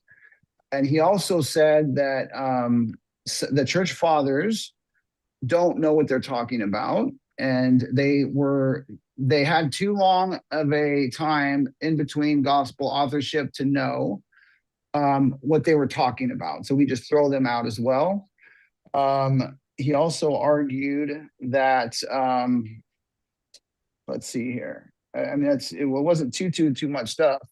He was just pretty much, I believe, his argument was an argument of, I doubt that they were the authors because of this or that. He didn't really have a methodology. I didn't really think he had a tradition to appeal to. Yeah, just the steelman of what do you think he's arguing? Yeah. Yeah, okay, so he's basically arguing that, and I'll finish this quick. He's basically arguing that the Gospels are anonymous because they don't inside the text themselves say that that they are written by I Matthew, I Mark, I Luke, I John, and he just I think that's his argument. I don't know really what method he uses here, but that's pretty much it. Okay. Trevor, do you think Chris's steelman of your argument is accurate? No. Okay, well, then tell us, what is your argument tonight? That the Gospels themselves that should be the biggest piece of evidence and data we have, is if the Gospels themselves preserve who wrote it. It doesn't matter what someone else come along and would say it about them. Should it? I mean, not to me, I don't think it should. I mean, but it could for yours. I mean, you can do that. Okay, cool. Can you give us a steelman of what you think Chris is arguing for tonight? That the text themselves don't have authorship, which he said that they was anonymous, but he appeals to later traditions in order to gin up enough scenarios in order to prove it. Cool. Thank you. Chris, do you think Trevor's steelman of your argument is accurate? Not even close. Okay. Not even close. That's fine. All right. Whenever you're ready, Chris, go ahead with your closing. Okay. All right. So thank you. Thank you, Will. It's been great. Now, as we close, the question is not whether doubts can be raised. Is kind of Trevor's been raising some doubts. Doubts can always be raised, as I've said time and time again. The real question is whether the negative burden has been met. And what did I say at the beginning? His burden has not been met. Okay. The debate was never about certainty, inspiration, or theology. Okay. It was about historical authorship and methodological consistency. Okay. He didn't have a method. All right. There was no consistency in my opponent's argument. The affirmative's burden was modest to show, it was easy really, to show that the traditional authorship of the Gospels is the most historically plausible explanation of the evidence. Okay, excuse me, that was my burden was easy to show that the traditional authorship of the Gospels is the most historically plausible explanation of the evidence. The negative's burden was greater to provide a superior alternative explanation, not merely skepticism. Okay, what I established today, over the course of the debate, we established that ancient works normally do not contain modern style author signatures. Okay, authorship in antiquity is established through external attestation and internal coherence. This is the same method used for Greco-Roman historians. The Gospels have early, uniform, and uncontested attribution. There are no rival author traditions, none, zero. You would think that if there was, if these were just anonymous, that there would be other rival authors that were used. We don't find any. Internal evidence coheres with early first century composition. None of these points were overturned. Okay, what the negative did not establish, what Trevor did not establish. Despite multiple opportunities, he did not provide a clear timeline for when gospel names were attached, a mechanism explaining how attribution occurred, an explanation for why attribution was anonymous, a reason rival author names never existed, or a falsifiable alternative model. Instead, we heard repeated appeals to uncertainty. Oh, this makes it uncertain. That makes it uncertain. John 20 makes it uncertain. But uncertainty is not a historical explanation. It's not how history works. The method, I can't say this word. The methodological issue remains decisive. If eternal attestation is dismissed here, it must be dismissed everywhere. We can't be inconsistent here, guys. Okay, we can't just do special pleading. This for the Gospels and everything else. No, we don't use the historical method. So if internal coherence is inadmissible here, it must be inadmissible everywhere. But if we apply consistent historical standards, then the conclusion does not disappear. It clarifies. The traditional authorship of the Gospels fits the data better than any alternative presented. And in history, that's a home run, all right? And it's not even close, really. There's no secondary model of gospel authorship. Okay, falsifiability does matter. Okay, this is a truth test. This is a truth filter in anybody's historical explanation about anything. Falsifiability matters. A responsible historical position must be falsifiable, meaning, if I find thus and such, then I will recant what I said, and this could be true. We explained what would weaken our case, okay? Competing early attributions, conflicting manuscript titles, internal anachronisms, and early denials of authorship. None of these exist. By contrast, the negative position offered no clear criteria for confirmation, only permanent doubt. That is not history. That is philosophical skepticism. That's not what we're doing here today. Okay, this is a historical method test. This is a historical debate based on a historical method, okay? And I'm going to kind of compare our models a little bit, Trevor, finally here. At the end of a historical inquiry, we compare explanations, all right? So let's compare yours and let's compare mine. One model explains early attribution, explains manuscript evidence, explains internal coherence and reception history. The other explains why certainty is impossible. Well, yeah, of course it is. The only thing that's certain is death, taxes, and that my mother loves me. Okay, so nothing is certain, but that's not how history works. All right, we get the best evidence and we apply it, and it's worked pretty good. This is what science is. Okay, history favors explanatory power, not perpetual hesitation. All right, distinguishing evidence is good scholarship. Isolating it to avoid convergence is not good scholarship, my friend Trevor. On the evidence presented tonight, the traditional authorship of the Gospels remains the best historical explanation of the data. Okay, thank you. And I didn't even get into gospel, chains. The gospel chains. I mean, that right there is like the biggest evidence I can use. I didn't even use it. I didn't need to, because I know you wouldn't have. Anyways, go ahead. Yeah. All right. Thank you, Chris. Trevor, Yep. Go ahead with your closing statement. Okay. Thank you for having me tonight. It's my first debate here. I was really nervous. I've been up for a few days. I haven't been able to sleep, and it's 11 o'clock here. But I forgot to say that Matthew and Mark, they would have died in 68 AD. So how could they have wrote them? Did they come back from the dead and write them? They could argue early authorship. What? So we could argue. Okay, Chris, go ahead. Sorry. Chris, I know. stop it. Yeah. Well, in the Gospels themselves, they present themselves to being past 70 AD because the Jerusalem temple had failed. You knew that's why scholars date it to 70 AD, right? It's because the Jerusalem temple had already failed.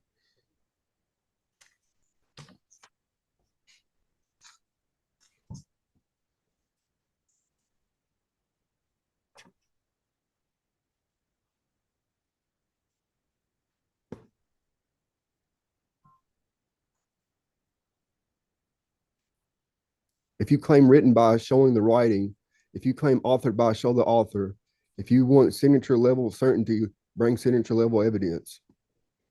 You gave traditions, you gave titles, you gave later testimony, you gave confidence. But confidence is not evidence, tradition is not signature, and title is a label, not a fingerprint. Reception is not composition. Attribution is not authorship. According to is not written by. Tonight, when asked for authorship proof, you kept handing It was early. I mean, it was unanimous. It was widespread. The church received. Papias said something. And Irenaeus said it. Those may be meaningful as reception history, but none of them is an audiograph. None of them is an eternal, authoritative self-identification. None of them is like none of them was written during the time that they would have lived at the same time. Meanwhile, the texts themselves kept saying the same thing. No eternal author names, a compiler's preface with no name, text viewed from text, Semitic phrases translated for outsiders. That's not signed memoirs look like. That's just what an anonymous tradition shaped into gospel, Greek narratives, later stabilized under names looks like. Now look at the final point the audience deserves to hear plainly. The Chris quietly changes the meaning of authored to associate it with, to connect it to.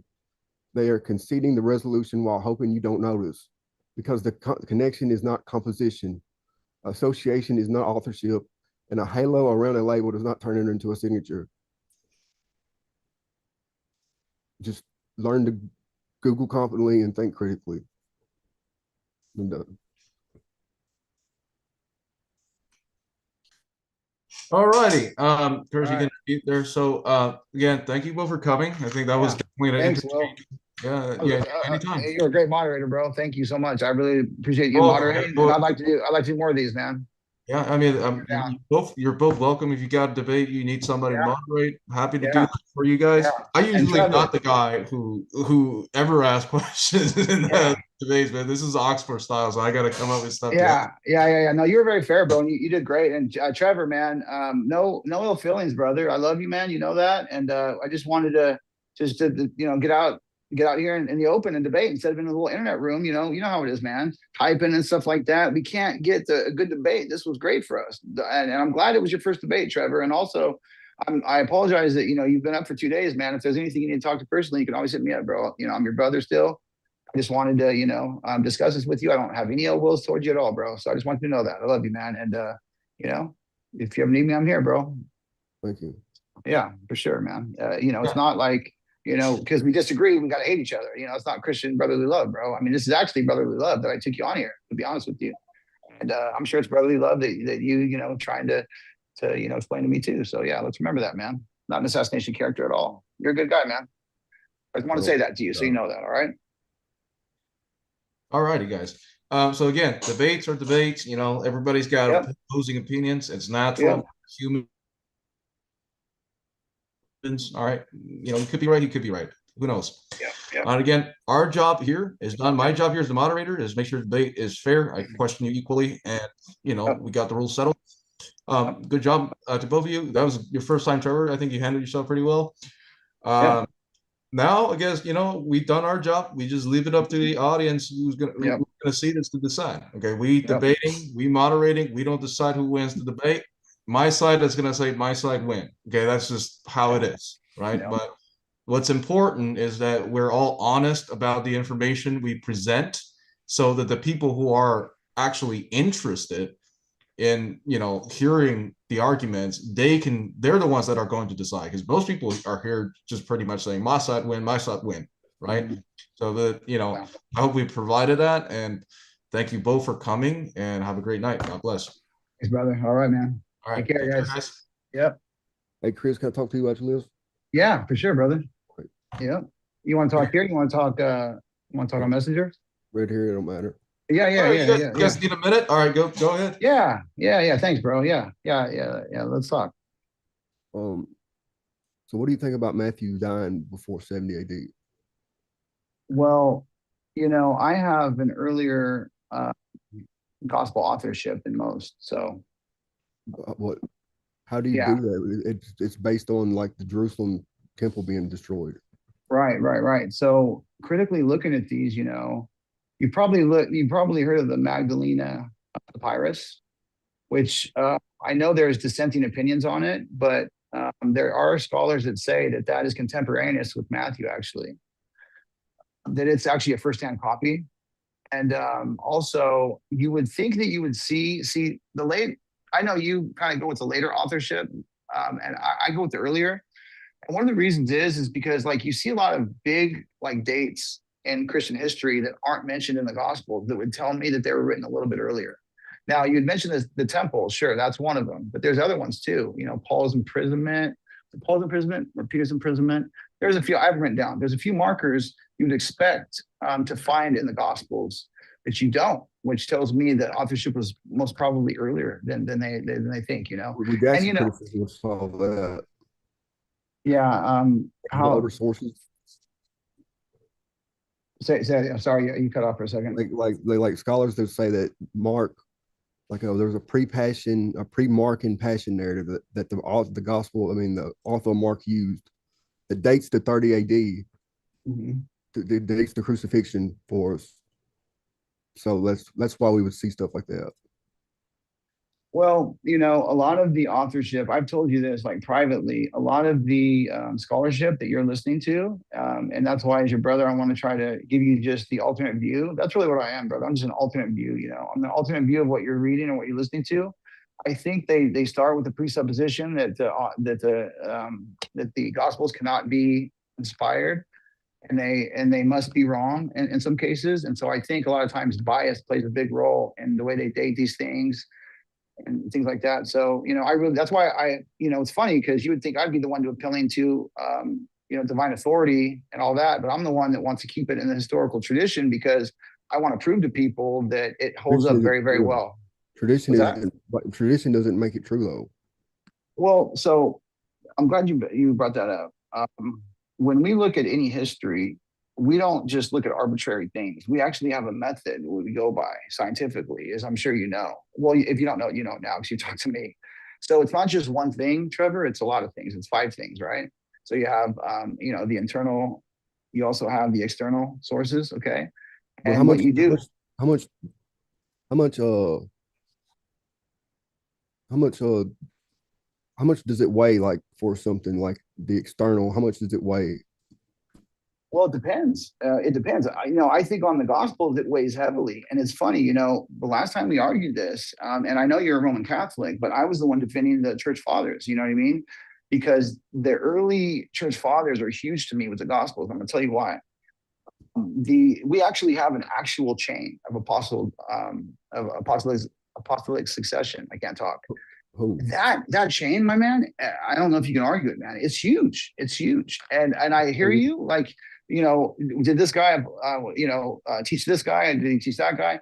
But I mean, you tend to appeal to just doubt. How do we know that he did it? You're looking for 100% certainty, my friend. We're never going to get that. All we can do, Trevor, is get the evidence that we have, and we try to use it to the best of our ability through the 5 steps of the historical method, and then we see what comes out. It's like a filter. So that's how I use it. Completely unbiased. I feel like you're completely unbiased.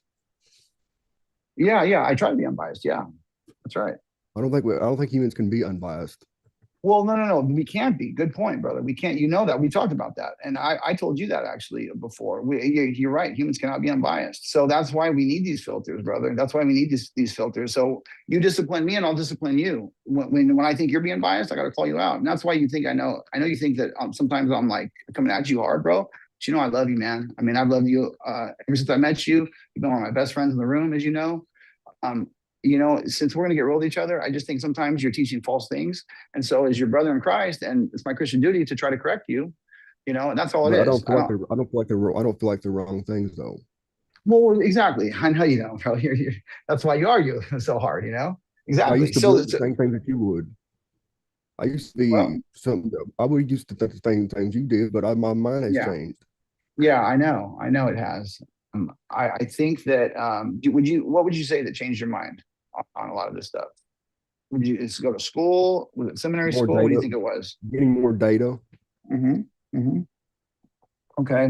Now I'm going to be honest with you again, since that's all we can do is be honest, brother. And you can be honest with me. Don't worry, it's not going to hurt my feelings. I do think that you have a bias against the Bible. Pretty heavy bias actually against the Bible, and I'll tell you why.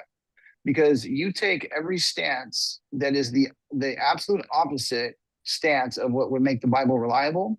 So if I saw that 7 out of 10 times, 6 out of 10 times, I might say, okay, hey, that's cool. Sometimes he goes for that, sometimes he goes for this, but it's almost 100% of the time, Trevor. So what that tells me is you're biasly taking the other side because something about the Bible is bothering you, you know. And so that's my honest take on you. My other honest take on you is you're brilliant. You're probably a lot smarter than I am, to be honest. Now, I don't know if I can be honest with you here because we talked some privately, but you said you were a little afraid in public speaking and stuff like that. I think you did great, actually. I think you slowed down. I think you were cool. I think you were calm. I apologize for jumping in. You know how I can get sometimes. I'm not following the rules, but Will's good. It's been moderating.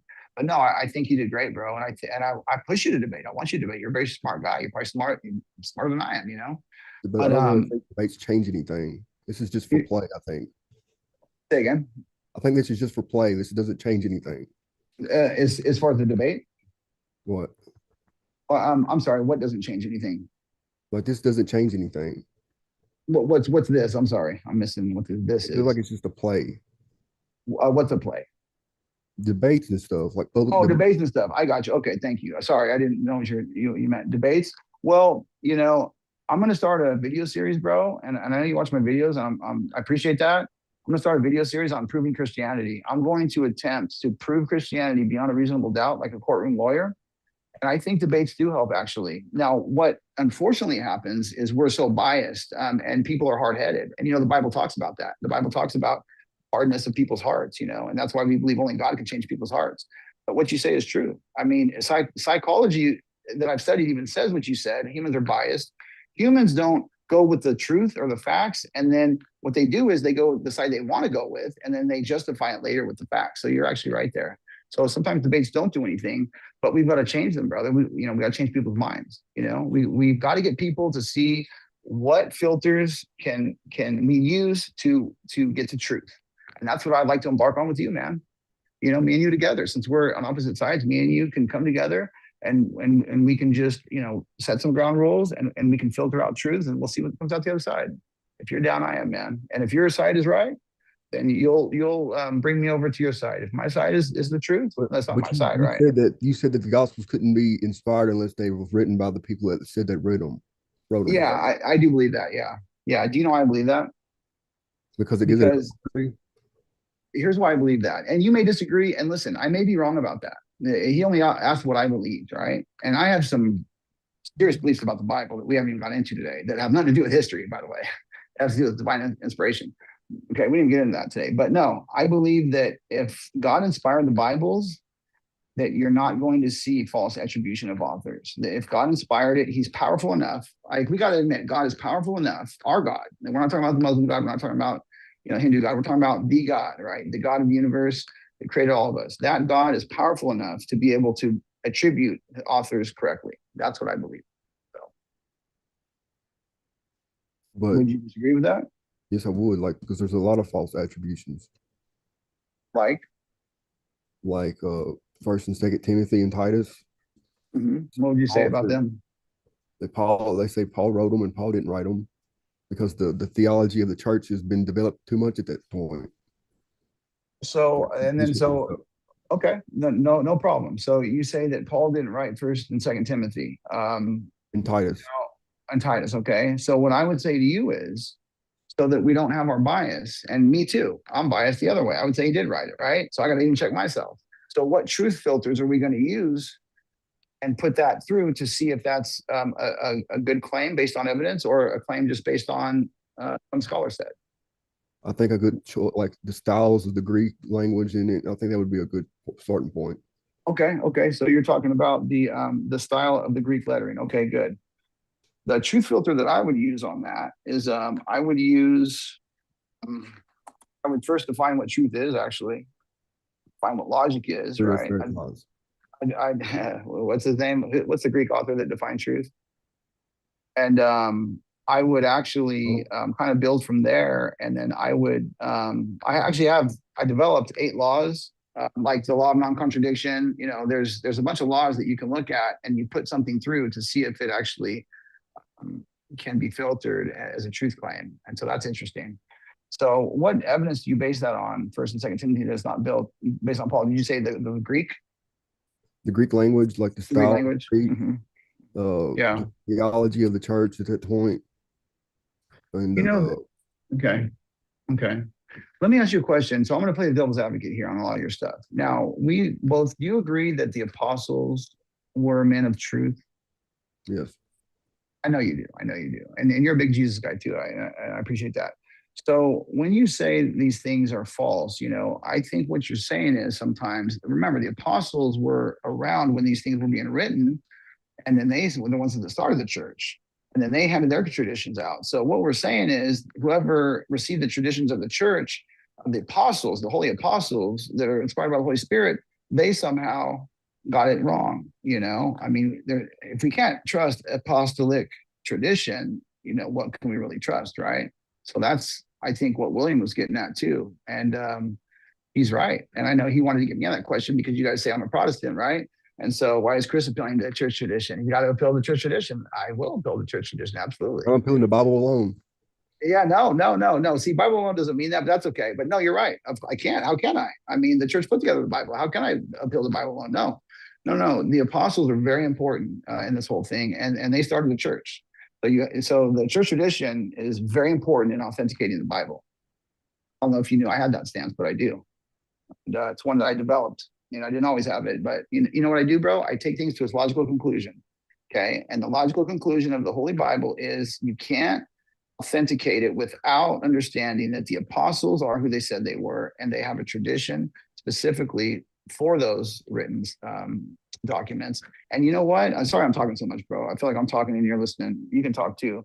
But one thing I love about the apostles, you know, when I'm talking to Muslims too and everybody else, is we can say that the apostles were they don't lie. And the reason we can say that is because they all martyred themselves. They all martyred themselves for this truth. Martyrs, and so that that they martyred themselves, I'd have to look it up actually. I'd have to look. Oh, you don't believe they martyred? They I mean, Matthew would have died in 68 AD. Okay. So you don't believe the apostles martyred themselves? Oh, I believe it. I just don't think I don't think the tradition of it is reliable to base it on like that. Okay. But you do believe it. Do you believe that Stephen was stoned to death in front of Paul? Yeah. Okay. Yeah. I mean, that's a pretty tough one. I'm happy to hear you say that. So, you know, so the apostles have shown themselves to be, to believe in this truth so much that they're willing to give their life for it. That to me is a big thing. And so what we can deduce from that is that the apostles, it's not that it's the truth, but it's that they believe it's the truth. So they don't lie. They tell truth. Martyrdom, the way they did it, peaceful martyrdom without fighting back, tells me that they tell the truth. And that is a big time, I think, historical marker for the traditional authorship of the Gospels, because these people aren't going to lie. They're not going to lie about who wrote it. Their disciples aren't going to lie about who wrote it. So I think that's a big historical marker right there to prove authorship. These people are not people that lie. It's not like we're Muslims and we have weak hadiths, right? And we have strong hadiths. We have liars in our chains. No, we don't have that with the church, man. We have nothing but solid people, especially the early church. So what do you think about that? Hold on. What was your last part that you said? So I was just saying that because the apostles martyred themselves, it makes them so truthful and reliable with what they say that who said that? Who they got martyred? Well, we even established that, you and me both believe that Stephen got martyred, for example, right? So Stephen died for what he believed in. We know Jesus died for what he believed in. So I mean, who do you dispute died for that martyred themselves? Is there any dispute that you have about that? Because usually people don't lie about that, Trevor, and I'll tell you why. It's one of those. It's the law of embarrassment.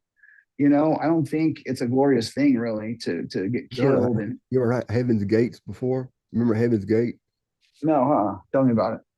Where people thought that the UFO was going to come get them, and they killed themselves. I think I remember that. Yeah, was that in either Texas or it was in It was all in the United States, I think. Yeah. I do remember that, and they killed themselves, right? Yeah. So you're going to say that? Well, so here's what I'll say about that, though. To my point. Okay, again, I'm not saying that it proves that they're right, but it proves that they believe what they said. That's all I'm trying to establish here. They believe what they said, meaning they're not lying. So unfortunately, those people that died in that UFO whatever thing, they believed it. enough to die for it. So we can say that they believed in what they did. And so that's all I'm trying to establish. The apostles believed the gospels were written by Matthew, Mark, Luke, and John. They believed that if they passed down their traditions, that it would get transmitted perfectly. And we see that. We see that with the documents. We see that that it has been transmitted very well. But anyways, brother, my wife's calling. I gotta go. Dude, thank you, bro, for spending this time with me. I appreciate you, man. I think that was a good debate. What do you think? I don't know. No, it was good, bro. It was good. I think you'll be better next time. I think I'll be better next time. You know what? This is my first debate too, actually. Ever like Really? this. Yes. I didn't My like the first format debate though. ever. Yeah, I mean, we can talk about it. We can do another format. I know. I thought William was very fair, and you know, trust me, I would try to get in on your time, and he would just cut me off, man. So that's what you need. You need strict rules, and yeah, no, I think you did fine, bro. I just think that, you know, between you and me, I think your position's wrong, and I think it is a false teaching, and I would just love for you to just really look at the evidence. But I love you like a brother, and I'm gonna keep trying to give you truth, man. You know. And I would ask you to look at my evidence too. Of course, yeah, I will. I always look at the evidence, and if I don't, call me out on it. If I don't ever look at something, you call me out on it. And then the point of discussing it with brothers, because even in the Bible it said we must rebuke each other, like it's our brotherly duty, right? So when we look at the evidence, you know, all I ask you to do is to look at things with an open mind and not just stick to a point. And I'll try to do the same. Fair Okay. enough, my brother. All right, man. Well, hey, you take care, brother. All right. See you. Man, see you later, Trev. Good to see you, man. Good to see you. All right, bro.